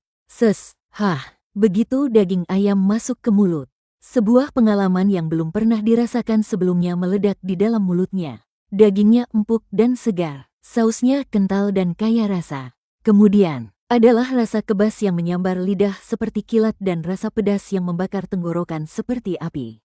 Dua rasa yang sangat kuat ini sama sekali tidak bertabrakan. Justru berpadu dengan sempurna, merangsang setiap indera perasanya. Membuat seluruh pori-pori di tubuhnya terbuka. Wang Genseng pun tertegun. Dia merasa dirinya bukan sedang makan, melainkan seperti sedang menelan gumpalan api. Aliran panas naik dari perutnya, langsung menyebar ke seluruh anggota tubuh. Tubuhnya yang sedikit kering karena usia tua, seolah-olah telah disuntik dengan magma. Dipenuhi dengan kekuatan yang eksplosif. Wang Genseng tidak bisa menahan diri untuk berteriak panjang ke langit. Suaranya mengguncang seluruh penjuru. Wajah tuanya yang penuh keriput saat ini memerah, kedua matanya memancarkan cahaya tajam. Seluruh tubuhnya seolah menjadi 20 tahun lebih muda. Semua orang tercengang melihatnya. Ada apa dengan kepala desa? Setelah dia makan benda itu, dia sepertinya berubah menjadi orang lain. Cepat, aku juga mau makan. Kerumunan itu langsung menjadi ricuh. Satu persatu berebut maju untuk merampas ayam lada Sichuan di tanah. Ketika orang pertama, orang kedua, orang ketiga, saat semua orang telah memakan gigitan pertama ayam lada Sichuan, seluruh wilayah Suofang dikuasai oleh raungan dan teriakan panjang seperti binatang buas yang tak tertahankan. 3.000 lebih orang, semuanya berwajah merah padam. Seluruh tubuh mereka mengepulkan uap, dan mata mereka dipenuhi dengan semangat bertarung yang ganas. Mereka merasa kekuatan di dalam tubuh mereka begitu banyak hingga hampir meledak, dan sangat perlu untuk dilampiaskan. Aku melihat sekelompok prajurit ganas ini, seolah-olah mereka baru saja disuntik stimulan super. Aku sampai mundur ketakutan. Aku tahu benda ini efeknya bagus, tapi tidak kusangka efeknya sebagus ini. Ini mana mungkin ayam lada mala. Ini jelas-jelas ramuan amukan. Aku hanya ingin kalian mencicipi sesuatu yang baru, kataku dengan gemetar. Kalian tenanglah sedikit. Suaraku sudah benar-benar tenggelam oleh raungan yang menggetarkan langit itu. Hari istirahat pertama di Kabupaten Suofang dilewatkan dalam kekacauan dan jeritan yang mengerikan. Lebih dari 3.000 orang yang memakan ayam lada mala. Benar-benar menjadi gila. Energi di dalam tubuh mereka tidak punya tempat untuk dilampiaskan. Hanya bisa dihabiskan dengan cara yang paling primitif. Alhasil, tanah lapang di luar kantor pemerintahan menjadi arena pertarungan mereka. Mereka bertarung dengan tangan kosong atau memegang tongkat kayu. Saling bertarung satu sama lain. Setiap pukulan, setiap tendangan, diiringi suara angin, kekuatannya luar biasa besar. Mereka seolah tidak mengenal rasa sakit. Meskipun dipukuli sampai babak belur, mereka hanya menyeringai, lalu membalas dengan cara yang lebih ganas. Susunan tiang kayu yang sebelumnya digunakan untuk latihan benturan, dalam waktu kurang dari 1 jam, dihancurkan paksa oleh mereka. Tiang-tiang kayu setebal mangkuk, dipatahkan oleh mereka seperti tebu. Aku bersembunyi di dalam kantor pemerintahan, mengintip pemandangan di luar melalui celah pintu. Jantungku berdebar kencang. Ini mana mungkin manusia? Ini jelas-jelas sekelompok gundam berbentuk manusia. Aku sekarang sedikit menyesal. Kalau saja aku tahu efek samping ayam lada mala ini begitu besar. Aku tidak akan mengeluarkannya. Bagaimana jika suatu hari nanti mereka jadi ketagihan, tidak bisa mengendalikan diri, lalu menghancurkanku, sang bupati ini, bagaimana? Aku dengan gemetar memanggil sistem dalam hati. Sistem. Benda ini ada penawarnya tidak? Atau, apakah ada semacam buku petunjuk efek samping? Sistem tetap dingin, tidak ada tanggapan sama sekali. Aku hanya bisa berdoa, semoga efek obat ini cepat berlalu. Untungnya, kondisi mengamuk ini tidak berlangsung terlalu lama. Menjelang sore, rasa gembira dari ayam lada mala perlahan memudar, digantikan oleh kelelahan yang luar biasa. Sekelompok pria kekar yang mengamuk sepanjang pagi itu, satu persatu tergeletak di tanah. Tertidur pulas, dengkurannya menggelegar seperti guntur. Barulah aku berani keluar dari kantor pemerintahan, melihat mayat yang bergelimpangan di tanah. Aku menghela napas panjang lega. Akhirnya tenang juga. Wang Genseng adalah orang pertama yang bangun. Dia menggoyangkan kepalanya yang masih terasa berat. Dia merasakan kondisi tubuhnya. Kemudian wajahnya menunjukkan ekspresi yang sangat terkejut dan gembira. Dia menyadari, setelah melampiaskan semuanya pagi tadi, dia merasa tubuhnya seolah menjadi sedikit lebih kuat. Meridian yang tadinya agak tersumbat karena usia tua, seolah-olah telah dibersihkan oleh energi yang dahsyat itu. Menjadi sangat lancar, dia bahkan merasa bisa dengan jelas melihat aliran-aliran panas perlahan mengalir di dalam tubuhnya. Benda dewa, ini jelas merupakan benda dewa tingkat lebih tinggi daripada hamburger dan cola. Wang Genseng gemetar karena gembira. Dia langsung mengerti niat baikku yang tersembunyi. Hamburger dan cola adalah benda untuk membangun fondasi. Digunakan untuk membangun dasar tubuh yang baik dan mengumpulkan ki dan darah. Sedangkan ayam lada mala ini adalah pil pemecah batasan model. Itu menggunakan kekuatan obatnya yang dahsyat untuk menerobos paksa penghalang kultivasi seseorang. Mengubah akumulasi ki dan darah menjadi kekuatan yang lebih murni, sementara amarah dan hasrat bertarung yang muncul setelah memakannya adalah ujian yang harus dilalui saat menerobos batasan, adalah iblis hati. Hanya dengan melalui pertarungan dan melampiaskan energi amarah yang berlebihan, serta mempertahankan jati diri, barulah bisa benar-benar menjadikan kekuatan ini miliknya. Tuan bahkan mengajarkan metode kultivasi rahasia seperti ini kepada kita. Wang Genseng menatap ke arah kantor daerah, matanya dipenuhi kekaguman dan rasa hormat. Yang telah mencapai puncak yang belum pernah terjadi sebelumnya. Dia merasa, aku ini bukan lagi visioner atau apa. Aku ini pada dasarnya adalah dewa yang turun ke dunia untuk menyelamatkan semua makhluk hidup. Semuanya bangun, jangan tidur lagi. Wang Genseng berteriak pada orang-orang yang tergeletak sembarangan di tanah. Mereka pun mulai bangun satu persatu. Masing-masing dari mereka menyadari perubahan luar biasa pada tubuh mereka. Ya ampun, aku merasa bisa membunuh seekor banteng dengan sekali pukul. Aku juga. Aku merasa semua luka lama di tubuhku sudah sembuh total. Ayam mala ini sungguh ajaib. Setelah penjelasan dari Wang Genseng, tatapan semua orang yang melihat ke arahku telah berubah. Jika sebelumnya tatapan mereka penuh fanatisme, maka sekarang tatapan itu penuh dengan ketaatan. Mereka menatapku seperti sedang menatap dewa yang berjalan di dunia manusia. Tatapan mereka membuatku merinding. Aku hanya bisa berdeham beberapa kali, lalu mengumumkan, ayam mala ini selanjutnya akan menjadi hidangan khusus di hari libur. Selanjutnya, kalian harus menunggu 10 hari lagi. Sebenarnya sistem mengaturnya 7 hari sekali, tapi aku jadi takut. Aku memutuskan untuk memperpanjang periodenya sedikit, agar mereka tidak terus-terusan mengamuk. Siap, laksanakan. Semua orang menjawab dengan serempak. Tidak ada sedikit pun keberatan. Menurut pandangan mereka, makanan dewa seperti ini hanya bisa dinikmati 10 hari sekali. Itu adalah hal yang sangat wajar. Sementara itu, di daerah Yunzong, ratusan li dari daerah Suofang, kepala daerah Zhang Chengzi menatap laporan rahasia di tangannya dengan raut wajah cemas. Apa yang kau katakan itu benar? Kepala daerah baru di daerah Suofang itu, hanya dengan 3.000 pengungsi berhasil menumpas sarang Heifeng. Tanyanya pada pedagang yang kabur dari Suofang. Benar sekali, Tuan. Pedagang itu berkata dengan wajah memelas, hamba melihatnya dengan mata kepala sendiri. Pemandangannya terlalu mengerikan. Orang-orang dari daerah Suofang itu, mereka seperti orang gila. Masing-masing dari mereka sangat kuat, bahkan tidak bersuara saat tubuhnya ditebas pedang. Mereka tidak bersuara meski ditebas pedang. 800 bandit ganas dari sarang Heifeng. Dalam waktu kurang dari 2 jam, semuanya dibantai habis tak bersisa.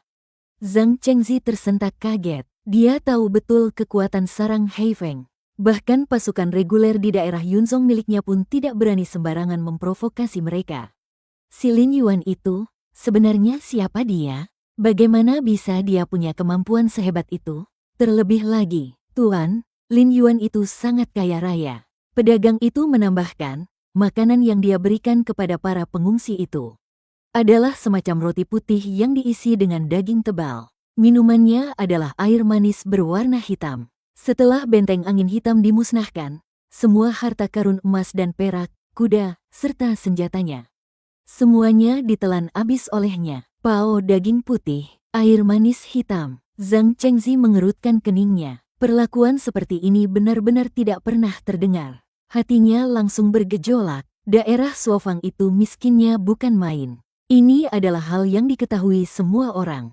Lin Yuan itu tidak mungkin bisa memunculkan uang dan makanan dari ketiadaan. Satu-satunya penjelasan adalah, di belakangnya ada kekuatan besar yang mendukung. Sekarang dia juga telah mengambil alih kekayaan benteng angin hitam. Bukankah itu berarti dia jadi semakin kaya? Semakin Zhang Chengzi memikirkannya, hatinya semakin serakah. Meskipun daerah Yunzong lebih makmur daripada daerah Suofang, tetapi hidup juga tidak mudah. Pajak dari istana sangat berat. Aku juga harus menghidupi keluarga besar dan beberapa ratus prajurit daerah. Uangku selalu pas-pasan. Kalau saja bisa memerasnya, sebuah rencana jahat mulai terbentuk di dalam hatinya. Dia tidak berani langsung mengirim pasukan untuk menyerang. Lagi pula, kegagalan benteng angin hitam sudah menjadi pelajaran. Tapi, dia bisa mengirim orang untuk mencari gara-gara. Pengawal, Zhang Chengzi memukul palu sidangnya. Hadir. 2 orang pengawal berjalan maju. Segera panggil keponakanku, kepala pasukan daerah Lisan, untuk menemuiku. Tak lama kemudian, seorang pria berwajah licik dan culas. Pemuda bergaya preman masuk. Dia adalah adik ipar Zhang Chengzi, Lisan, yang menjadi kepala pasukan daerah berkat koneksi. Anda mencariku? Lisan bertanya dengan cengengesan. Zhang Chengzi berkata, aku berimu kesempatan jadi kaya, mau tidak? Zhang Chengzi merendahkan suaranya, tentu saja kita lakukan. Begitu Lisan mendengar kata, jadi kaya, matanya langsung berbinar. Zhang Chengzi kemudian menceritakan masalah daerah Suofang kepadanya, dengan melebih-lebihkan. Lin Yuan itu hanyalah seorang bocah ingusan yang kebetulan beruntung. Hanya karena punya beberapa orang udik yang tidak takut mati, dia jadi tidak tahu diri. Kau bawa 50 orang jagoan ke tempatnya. Katakan saja benteng angin hitam dulu setiap tahun. Selalu memberikan upeti ke daerah Yunzong kita. Sekarang dia sudah memusnahkan benteng angin hitam. Sekarang dia sudah memusnahkan benteng angin hitam. Upeti ini seharusnya dibayar olehnya. Zhang Chengzi tertawa licik. Kalau dia tahu diri, suruh dia serahkan 3.000 tael perak. Kalau dia tidak tahu diri, kau beri dia sedikit pelajaran. Ingat, jangan buat masalah jadi besar. Cukup gertak dia saja. Dia cuma hakim daerah kecil tanpa koneksi, tidak akan berani macam-macam. Baik, Paman, serahkan saja padaku. Li San menepuk dadanya dan langsung setuju. Menurutnya, ini adalah pekerjaan mudah seperti rezeki nomplok. 50 prajurit daerah elit pergi menggertak seorang hakim daerah kecil dari pelosok. Bukankah itu pekerjaan yang sangat mudah? Maka, 10 hari kemudian, saat penduduk daerah Suofang sedang penuh harap bersiap menyambut pesta ayam lada Sichuan kedua mereka, Li San datang membawa 50 prajurit yang menunggangi kuda-kuda tinggi. Prajurit daerah yang mengenakan zirah kulit itu tiba dengan angkuhnya di bawah gerbang kota daerah Suofang. Saat ini, di tanah lapang dekat gerbang kota, sudah tersusun tumpukan ayam lada Sichuan yang dibungkus kertas minyak. Aroma kuatnya tercium dari kejauhan. Model. Lebih dari 3.000 orang sedang mengantre, menatap penuh harap menungguku memberi perintah untuk makan. Li San mencium aroma wangi itu dan tidak bisa menahan diri untuk menelan ludah. Dalam hati dia mengumpat, tempat miskin sialan ini. Makanan apa ini? Wanginya lumayan juga. Dia memajukan kudanya, menunjuk dengan cambuknya ke seorang pria di gerbang kota yang sedang menjaga ketertiban dan berteriak dengan angkuh. Hei, siapa penanggung jawab kalian di sini? Suruh bupati kalian keluar menemuiku. Begitu dia selesai bicara, suasana di tempat itu langsung berubah. Pandangan semua orang beralih dari ayam lada Sichuan. Kini tertuju padanya, lebih dari 3.000 pasang mata itu. Dingin, penuh dengan niat membunuh yang tak disembunyikan. Seorang pria kekar di barisan paling depan, perlahan memalingkan kepalanya. Dia baru saja menerima seekor ayam lada Sichuan yang masih mengepul dari tangan Wang Genseng. Dan sedang bersiap untuk menyantapnya. Dia menatap Li San, lalu melihat lagi ayam lada Sichuan di tangannya, keningnya pun berkerut. Kau, tadi bilang apa? Tanyanya dengan suara berat dan serak.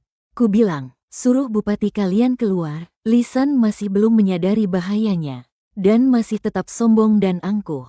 Kalau kalian menunda rezekiku, apa kalian bisa menanggung akibatnya? Pria kekar itu terdiam. Dengan hati-hati dia menyerahkan ayam lada Sichuan di tangannya kepada temannya di belakang, sambil berbisik, tolong pegangkan ini, jangan sampai dingin. Lalu dia tiba-tiba mengangkat kepala, mata merahnya menatap tajam ke arah Li San. Detik berikutnya, dia bagaikan seekor banteng yang mengamuk, sambil meraung dan menerjang maju. Siapa bangsat yang berani mengganggu ayam lada Sichuanku? Li San tertegun melihat pemandangan di depannya. Dia hanya melihat seorang pria kekar seperti beruang, meraung dengan suara yang tak dia mengerti, dan berlari ke arahnya dengan tangan kosong. Kecepatannya luar biasa, tidak seperti manusia. Kuda di bawahnya sepertinya juga merasakan aura membunuh yang mengerikan itu. Kuda itu meringkik ketakutan dan mengangkat kedua kaki depannya, langsung menjatuhkan Li San ke tanah. Li San jatuh hingga pusing 7 keliling. Bahkan sebelum dia sempat bangkit, dia merasakan bayangan besar menyelimutinya. Begitu dia mendongak, dia langsung bertatapan dengan sepasang mata merah darah. Mata yang penuh dengan kekejaman dan niat membunuh. Kau mau apa? Li San ketakutan setengah mati, selangkangannya terasa hangat. Seketika bau pesing menyebar. Aku ini komandan Kabupaten Yunzong. Pamanku Tuan Zhang Chengzi. Pria kekar itu sama sekali tidak memedulikan teriakannya. Dia hanya mengulurkan tangannya yang besar seperti daun kipas, seolah menangkap anak ayam. Mencekik leher Li San dan mengangkatnya dari tanah. Kedua kaki Li San terangkat dari tanah, dia meronta sekuat tenaga. Wajahnya berubah menjadi merah padam karena kekurangan oksigen. 50 prajurit di belakangnya juga terpana oleh kejadian yang tiba-tiba ini. Mereka adalah pasukan elit, tapi monster macam apa yang mereka hadapi ini? 3.000-an orang itu, saat ini, semuanya berhenti mengambil jatah makanan, satu persatu membalikkan badan. Dengan tatapan seperti melihat orang mati, mereka menatap dingin ke arah para prajurit itu. Tatapan itu lebih menusuk daripada angin musim dingin yang membekukan. Ke-50 prajurit daerah itu merasa seperti dikelilingi oleh 3.000 ekor serigala lapar, bahkan mereka tidak punya keberanian untuk menghunus pedang. Hentikan! Tepat pada saat itu, sebuah suara tua namun penuh semangat terdengar. Wang Genseng, sambil bersandar pada tongkat, perlahan berjalan keluar dari kerumunan. Dia pertama-tama melirik lisan yang terangkat di udara dan sudah hampir kehabisan napas. Lalu, dia melirik sekilas ke arah para prajurit daerah yang ketakutan itu. Pria kekar itu melihat Wang Genseng. Amarah di matanya sedikit mereda, tetapi cengkeraman tangannya tidak mengendur sedikit pun. Kepala desa, si brengsek ini, mengganggu kita yang sedang menyantap makanan dewa dari Tuan. Ucapnya dengan suara yang berat dan serak. Alasan yang sangat kuat hingga tak terbantahkan. Aku tahu. Wang Genseng mengangguk, lalu berbalik ke arah para prajurit daerah itu. Dengan tenang dia bertanya, kalian ini siapa? Datang ke daerah Suofang kami, ada urusan apa? Seorang prajurit yang tampaknya adalah pemimpin mereka, dengan gemetar turun dari kudanya. Dia menangkupkan tangan ke arah Wang Genseng, suaranya pun bergetar. Kakek, kami adalah prajurit dari daerah Yunzong. Atas perintah Tuan Kapten kami datang untuk menemui Tuan Lin Yuan. Menemui? Wang Genseng mencibir. Beginikah cara kalian bertamu? Baru datang sudah sesumbar. Mengganggu warga daerah kami, bahkan menyuruh Tuan Bupati kami keluar untuk menemui kalian. Suaranya tidak keras, tetapi setiap kata yang diucapkannya terasa seperti hantaman palu. Menghantam hati para prajurit itu. Tidak berani, itu, Tuan Kapten kami, dia terlalu banyak minum dan asal bicara. Mohon kakek ampuni kami, dan mohon pada ksatria ini, untuk berbelas kasih dan mengampuni nyawanya. Prajurit itu hampir menangis. Kalau saja dia tahu daerah Suofang ini adalah sarang naga dan harimau. Dia tidak akan datang kemari walau harus mati. Wang Genseng tidak langsung menjawab.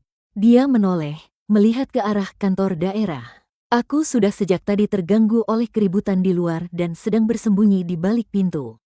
Aku menjulurkan setengah kepalaku untuk mengintip, saat aku melihat pria kekar itu dengan satu tangan mengangkat seorang pria dewasa. Mataku hampir keluar karena terkejut. Inikah kekuatan setelah memakan ayam lada itu? Ini keterlaluan sekali. Aku melihat Wang Genseng sedang menatapku. Tatapannya jelas-jelas meminta petunjuk. Jantungku berdebar kencang. Meminta petunjuk dariku? Mana aku tahu harus berbuat apa? Membunuh mereka? Jika membunuh mereka, itu sama saja dengan menyatakan perang secara terbuka dengan daerah Yunzong. Daerah Yunzong jauh lebih sulit dihadapi daripada benteng angin hitam. Bagaimanapun juga, itu adalah daerah resmi yang diakui oleh istana. Mereka punya pasukan pemerintah. Melepaskan mereka, tapi jika dilepaskan begitu saja, itu terlalu memalukan. Sangat memalukan, dan itu akan membuat daerah Suofang terlihat mudah ditindas. Nanti, bukankah semua orang akan datang untuk menginjak-injak kita? Otakku berputar cepat. Baiklah, aku menghadap Wang Genseng. Aku memberinya isyarat yang menurutnya sangat jelas. Aku pertama-tama mengulurkan jariku. Aku menunjuk para prajurit kabupaten itu dan kuda mereka, lalu membuat gerakan mengambil. Selanjutnya, aku menunjuk lagi ke lisan yang sedang dicekik itu. Aku melambaikan tanganku dengan kuat, membuat gerakan mengusir. Maksudku sangat jelas, tinggalkan uang dan kuda mereka. Sebagai kompensasi atas kerugian mental kami, lalu usir orang itu sejauh mungkin. Ini adalah kebijaksanaan yang kupelajari saat berurusan dengan preman lokal di kehidupanku yang sebelumnya, korbankan harta demi menghindari bencana. Tapi juga harus membuat pihak lain tahu bahwa kau tidak bisa dianggap remeh. Wang Genseng melihat gerakan tanganku. Awalnya dia tertegun sejenak, lalu seluruh tubuhnya bergetar, matanya seketika dipenuhi dengan rasa kagum dan hormat yang tak tertandingi. Dia kembali memahami sesuatu. Sungguh cara yang sangat cerdik dari Tuan. Sungguh hati yang lapang. Aku menunjuk para prajurit dan kuda itu. Artinya adalah merampas prajurit dan kuda mereka. Ini untuk melemahkan kekuatan musuh dan memperkuat diri kita sendiri. Lalu, aku menunjuk lagi pada biang keladi itu, lisan. Aku melambaikan tangan, yang artinya membiarkannya pergi. Mengapa membiarkannya pergi? Ini bukan belas kasihan. Ini adalah siasat. Tuan sedang memasang umpan panjang untuk menangkap ikan besar. Seketika, otak Wang Genseng membayangkan serangkaian plot lanjutan. Li San ini adalah keponakan dari kepala daerah Yunzong. Setelah kembali, dia pasti akan melapor dengan melebih-lebihkan cerita. Zhang Chengzi itu serakah dan bodoh. Dia pasti akan marah karena malu, lalu mengerahkan seluruh kekuatan prajurit daerah untuk menyerang kita. Dan Tuan memang sengaja menunggunya datang. Daerah Suofang letaknya terpencil, mudah dipertahankan, sulit diserang. Kita menunggu musuh yang kelelahan dengan santai, mengandalkan pertahanan kota yang kokoh dan kekuatan tempur pasukan Xianzhen yang tak tertandingi. Kita pasti bisa memusnahkan pasukan utama daerah Yunzong dalam satu serangan. Pada saat itu, daerah Yunzong tidak akan memiliki pemimpin, dan kota kabupaten menjadi kosong. Kita bisa mengambil kesempatan untuk merebutnya dalam satu gerakan. Ini benar-benar siasat yang bahkan dewa dan iblis pun tidak bisa memprediksinya. Menaklukkan musuh tanpa berperang hanyalah tingkat dasar dari seni perang. Seperti yang dilakukan Tuan, sengaja menunjukkan kelemahan kepada musuh. Memancing musuh untuk keluar dengan seluruh kekuatannya, lalu menghancurkan mereka sekaligus. Dengan demikian, merebut kemenangan terbesar dengan pengorbanan terkecil, inilah ahli strategi perang yang sejati. Tuan, dia sama sekali tidak hanya mengincar satu daerah Suofang, bahkan bukan hanya satu daerah Yunzong. Dia sedang memainkan permainan catur yang sangat besar. Seluruh konfigurasi dunia ini mungkin ada dalam perhitungannya. Memikirkan hal ini, tangan Wang Genseng mulai gemetar karena bersemangat. Bisa mengabdi pada pemimpin sehebat ini. Sungguh sebuah keberuntungan. Dia menarik napas dalam-dalam, menekan kegembiraan di dalam hatinya. Dia berbalik menghadap pria kekar yang masih mengangkat lisan. Dia berkata dengan suara berat, "Lepaskan dia." Meskipun pria kekar itu enggan, dia tetap patuh dan melepaskan tangannya. Lisan ambruk di tanah seperti gumpalan lumpur, terengah-engah dengan napas yang berat.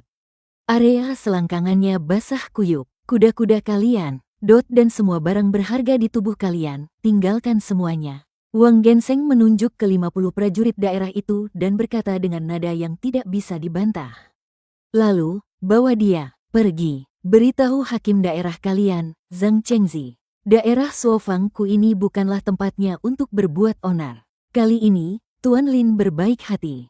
Mengampuni nyawa anjing kalian. Kalau ada lain kali, pasti akan membuat daerah Yunzong kalian rata dengan tanah." Perkataan Wang Genseng ini, setengahnya adalah maksudnya sendiri. Setengahnya lagi adalah menebak keinginanku. Dia merasa, dengan begini baru bisa memprovokasi Zhang Chengzi itu semaksimal mungkin, membuatnya segera membawa orang untuk mengantar nyawa.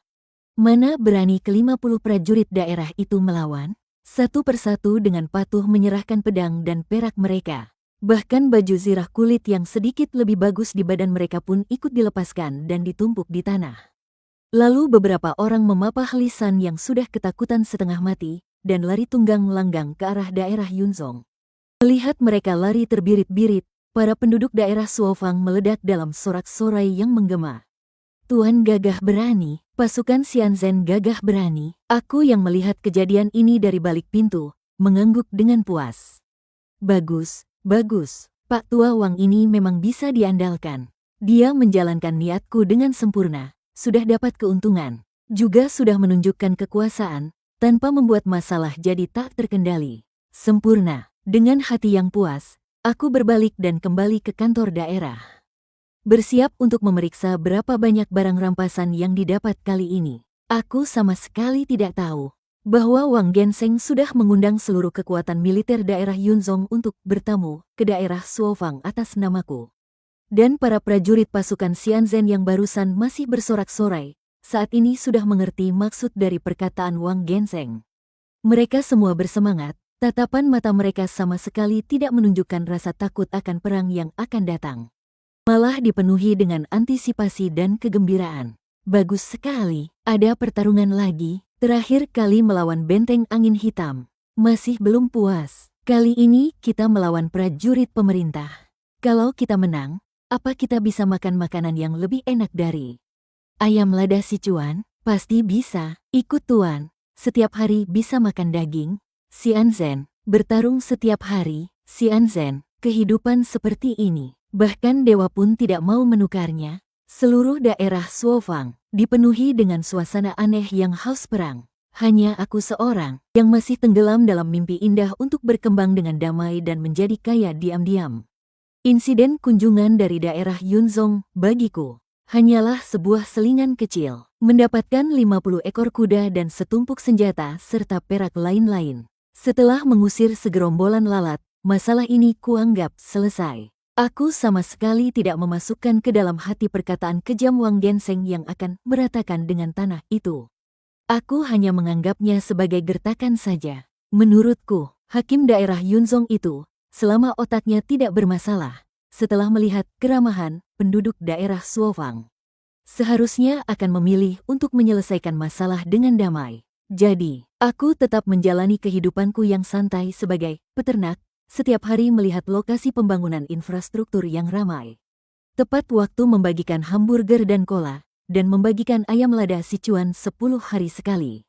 Lalu kembali ke kantor daerah untuk berbaring, memikirkan cara membelanjakan emas dan perak rampasan untuk ditukar dengan barang yang lebih berguna. Namun, yang tidak aku ketahui adalah, kelompok pasukan elit di bawah komandoku ini sudah memulai evolusi diri yang gila tanpa sepengetahuanku. Wang Genseng, kepala desa tua yang telah dicuci otak sepenuhnya oleh karisma agungku, kini telah menjadi instruktur kepala sekaligus komisaris politik Kam Xianzhen. Dia membagi 3.000 lebih orang itu dengan lebih rinci.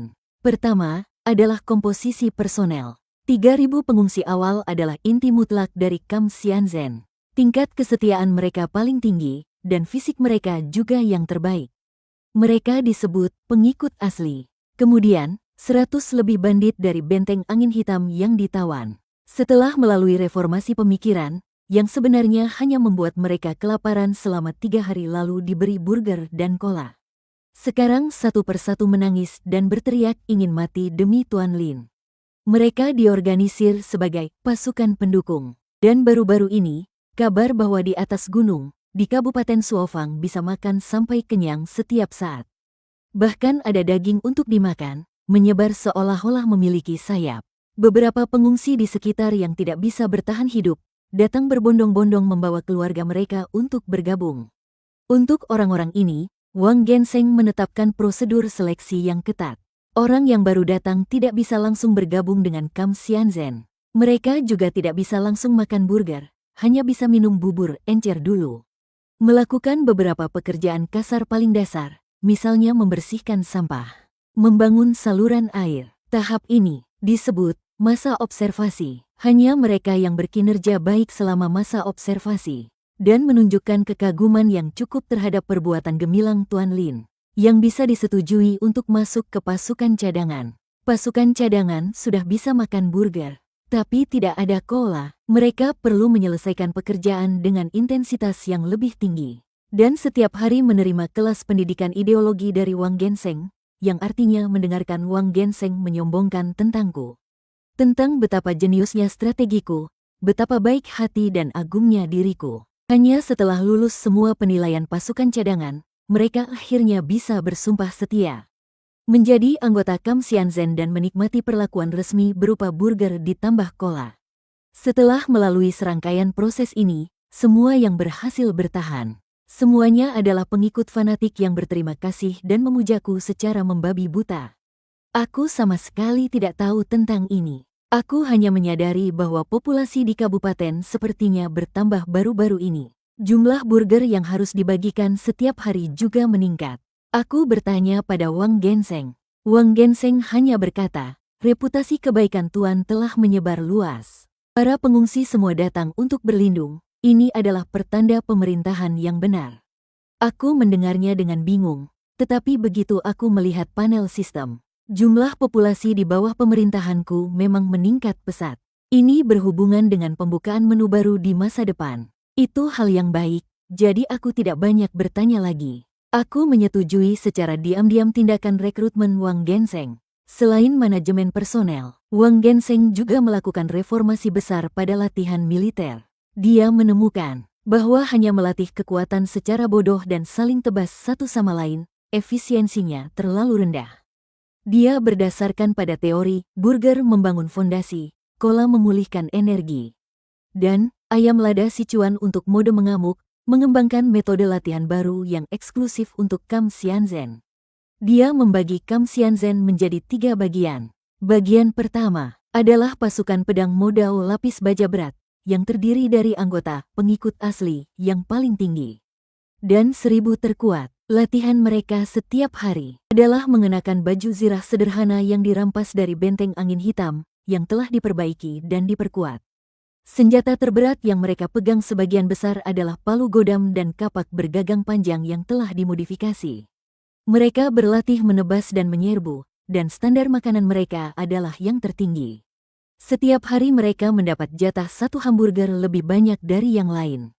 Wang Genseng beranggapan, mereka adalah ujung tombak batalion Xianzhen, jadi harus dipelihara dengan energi dan darah yang paling melimpah. Bagian kedua adalah pasukan pemanah jitu. Terdiri dari 500 prajurit dengan penglihatan yang bagus dan tangan yang stabil. Senjata mereka adalah busur dan panah peninggalan dari benteng angin hitam. Sayangnya, jumlah busur dan panahnya tidak cukup, kualitasnya juga buruk. Wang Genseng pun membawa mereka ke gunung, menyuruh mereka berlatih melempar batu. Persyaratannya adalah, harus bisa dalam jarak 50 langkah. Mengenai kelinci yang bergerak dengan tepat. Kapan mereka bisa melempar batu setepat menggunakan busur dan panah? Barulah mereka dianggap lulus. Demi melatih penglihatan mereka, Wang Genseng mengajukan jatah makanan khusus, yaitu tambahan setengah botol cola setiap hari. Dia menganggap cola, minuman dewa ini, bisa membuat pikiran jernih dan menyegarkan setelah diminum, pasti bagus untuk penglihatan.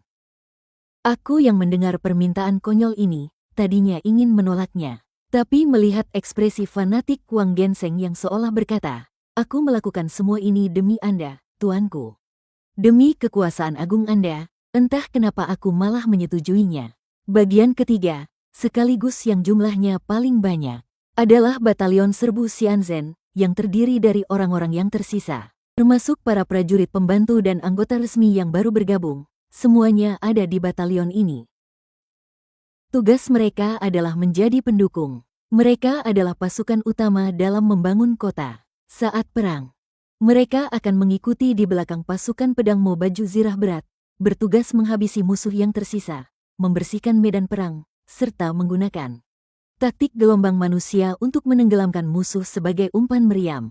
Tentu saja, kata umpan meriam ini tidak akan diucapkan oleh Wang Genseng. Dia menyebut mereka, batu karang, fondasi paling kokoh dari batalion Xianzhen.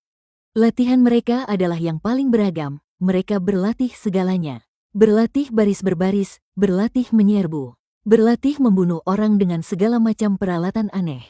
Begitulah, tanpa sepengetahuanku sama sekali, sebuah pasukan yang terorganisir dengan rapi, dengan pembagian tugas yang jelas dan memiliki teori latihannya sendiri yang aneh. Mulai terbentuk secara diam-diam di kota Suofang. Mereka berlatih dengan gila-gilaan setiap hari, membangun dengan gila-gilaan, dan dengan gila-gilaan memahami setiap isyaratku. Contohnya, aku merasa buang air sembarangan di kota terlalu tidak higienis. Bisa dengan mudah menyebabkan wabah penyakit, jadi aku menyuruh Wang Genseng untuk mengorganisir orang untuk menggali banyak toilet umum di kota. Tindakan ini, di mata Wang Genseng, adalah langkah lain yang penuh perhitungan matang.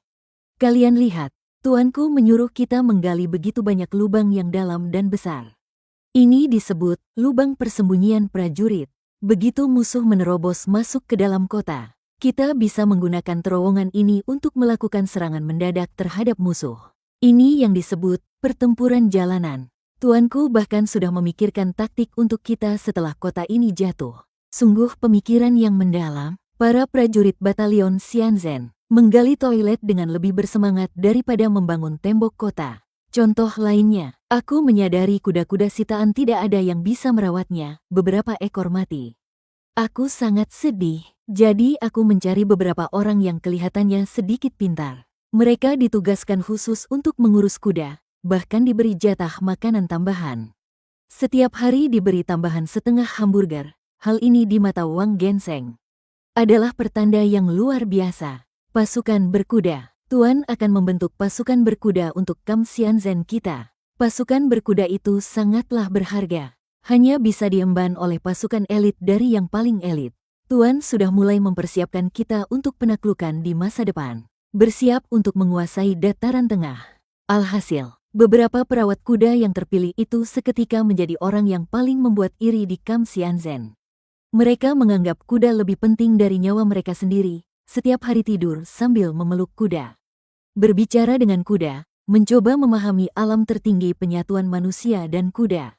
Aku melihat semua ini, dan hanya merasa dunia ini menjadi semakin ajaib. Aku merasa seperti bos yang ongkang-ongkang kaki, tidak perlu melakukan apapun. Para bawahanku ini secara otomatis dan sukarela menyelesaikan KPI berkali-kali lipat dari target. Model manajemen yang sepenuhnya otomatis ini bahkan membuat kapitalis berhati hitam sepertiku merasakan sedikit ketakutan. Mereka tidak akan benar-benar suatu hari nanti mengikatku di atas tahta naga, kan? Aku sampai bergidik. Aku buru-buru menjejalkan hamburger lagi ke mulutku untuk menenangkan diri. Sudahlah, lupakan saja. Kalau langit runtuh, biar orang tinggi yang menahannya. Selama persediaan hamburger cukup, mereka seharusnya tidak akan macam-macam denganku, kan? Belakangan ini aku sangat santai sampai-sampai jadi panik. Pelatihan Kam Xianzhen dan pembangunan kota di bawah metode manajemen, asumsi otomatis ala Wang Genseng, berjalan dengan sangat teratur. Bahkan melampaui ekspektasiku. Kelimanjizu, setiap hari, selain membagikan makanan pada waktu yang ditentukan, pada dasarnya aku tidak punya pekerjaan lain.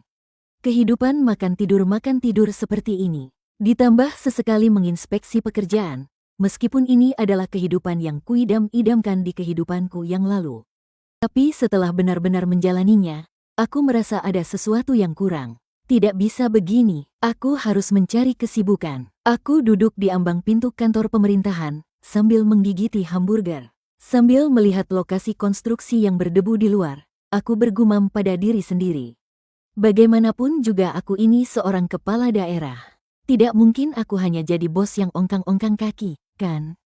Aku mulai berpikir, sebagai orang dari zaman modern, apalagi yang bisa kulakukan untuk kota kuno yang terbelakang ini? Tak lama kemudian, aku menemukan fokus pekerjaan yang baru, kebersihan. Seiring dengan semakin banyaknya pengungsi yang datang, kepadatan penduduk Kabupaten Suofang meningkat drastis. Saat orang bertambah banyak, kebersihan lingkungan menjadi masalah besar. Meskipun sebelumnya di bawah instruksiku yang brilian, Wang Genseng telah memimpin orang-orang menggali banyak toilet umum, menyelesaikan masalah buang air sembarangan. Tapi dalam aspek lain, keadaannya masih sangat berantakan. Sampah rumah tangga dibuang sembarangan. Air kotor mengalir kemana-mana, dan seluruh kota dipenuhi bau asam yang busuk. Kelimanji, setiap kali aku keluar, aku harus menutup hidung. Ini tidak bisa dibiarkan, tidak bisa. Keningku berkerut, begitu kotor dan berantakan seperti ini. Cepat atau lambat akan timbul wabah penyakit.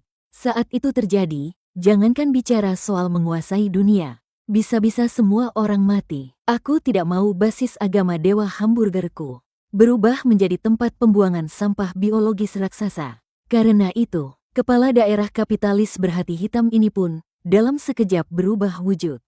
Setelah menjadi ketua Komite Gerakan Kebersihan Patriotik, aku memanggil Wang Genseng dan beberapa kepala kecil ke kantor pemerintahan daerah. Hari ini, kita akan membahas sebuah masalah yang sangat serius. Masalah yang sangat penting. Ekspresiku muram. Wang Genseng dan yang lainnya segera menegakkan punggung mereka dengan ekspresi serius. Dalam hati, mereka semua menebak-nebak apa yang akan diumumkan Tuan kali ini. Strategi yang menggemparkan. Apakah kita akan menyerang daerah Yunzong? Atau kita akan mengirim pasukan ke utara untuk menghadapi suku barbar? Masalah ini menyangkut hidup dan mati kita semua. Menyangkut masa depan daerah Suofang kita. Aku terus membangun suasana. Hati semua orang menjadi tegang. Lalu aku menggebrak meja dan berteriak sekuat tenaga. Kita harus segera mengadakan kerja bakti bersih-bersih besar-besaran di seluruh daerah. Wang Genseng dan beberapa kepala lainnya. Semuanya tercengang. Kerja bakti bersih-bersih besar-besaran. Mereka saling berpandangan, Ekspresi di wajah mereka penuh dengan kebingungan dan keheranan. Ternyata setelah sekian lama, masalah besar menyangkut hidup dan mati yang Tuan maksud adalah menyapu. Tuan, maksud Anda menyuruh kami bersih-bersih? Wang Genseng memastikan dengan hati-hati. Dia pikir mungkin ada yang salah dengan telinganya.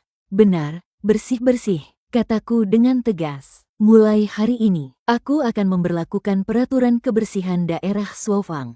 Aku mengeluarkan sebuah poster propaganda yang kugambar semalaman. Di atasnya, ada gambar sederhana sebuah tanda silang yang mencoret orang kecil yang sedang membuang sampah sembarangan.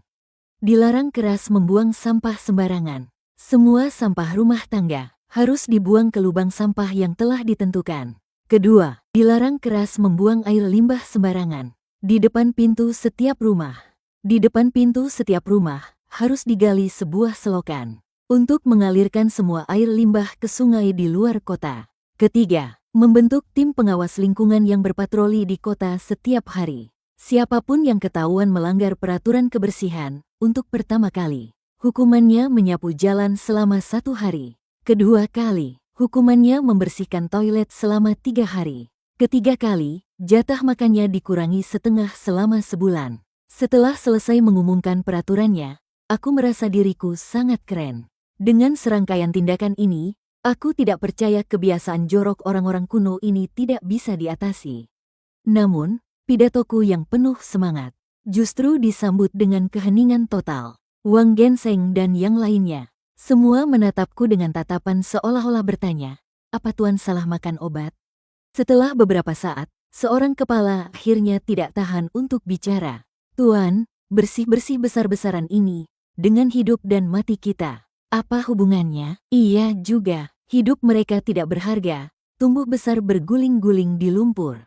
Mana peduli ada sampah atau tidak di tanah. Kalau ada waktu, lebih baik berlatih teknik membunuh atau memindahkan beberapa batu lagi untuk memperbaiki tembok kota. Bukankah itu lebih berguna? Aku tahu mereka tidak akan mengerti. Aku menghela napas dan memutuskan untuk menjelaskannya dengan cara yang bisa mereka mengerti.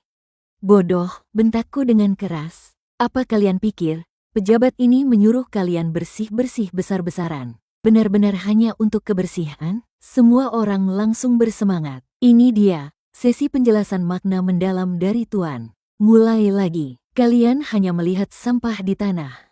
Tapi kalian tidak melihat bahaya yang tersembunyi di baliknya. Tatapanku menjadi dalam. Suaraku sengaja direndahkan, penuh dengan nuansa misterius. Bahaya, hati Wang Genseng dan yang lainnya terkejut. Benar sekali, aku melanjutkan bualanku.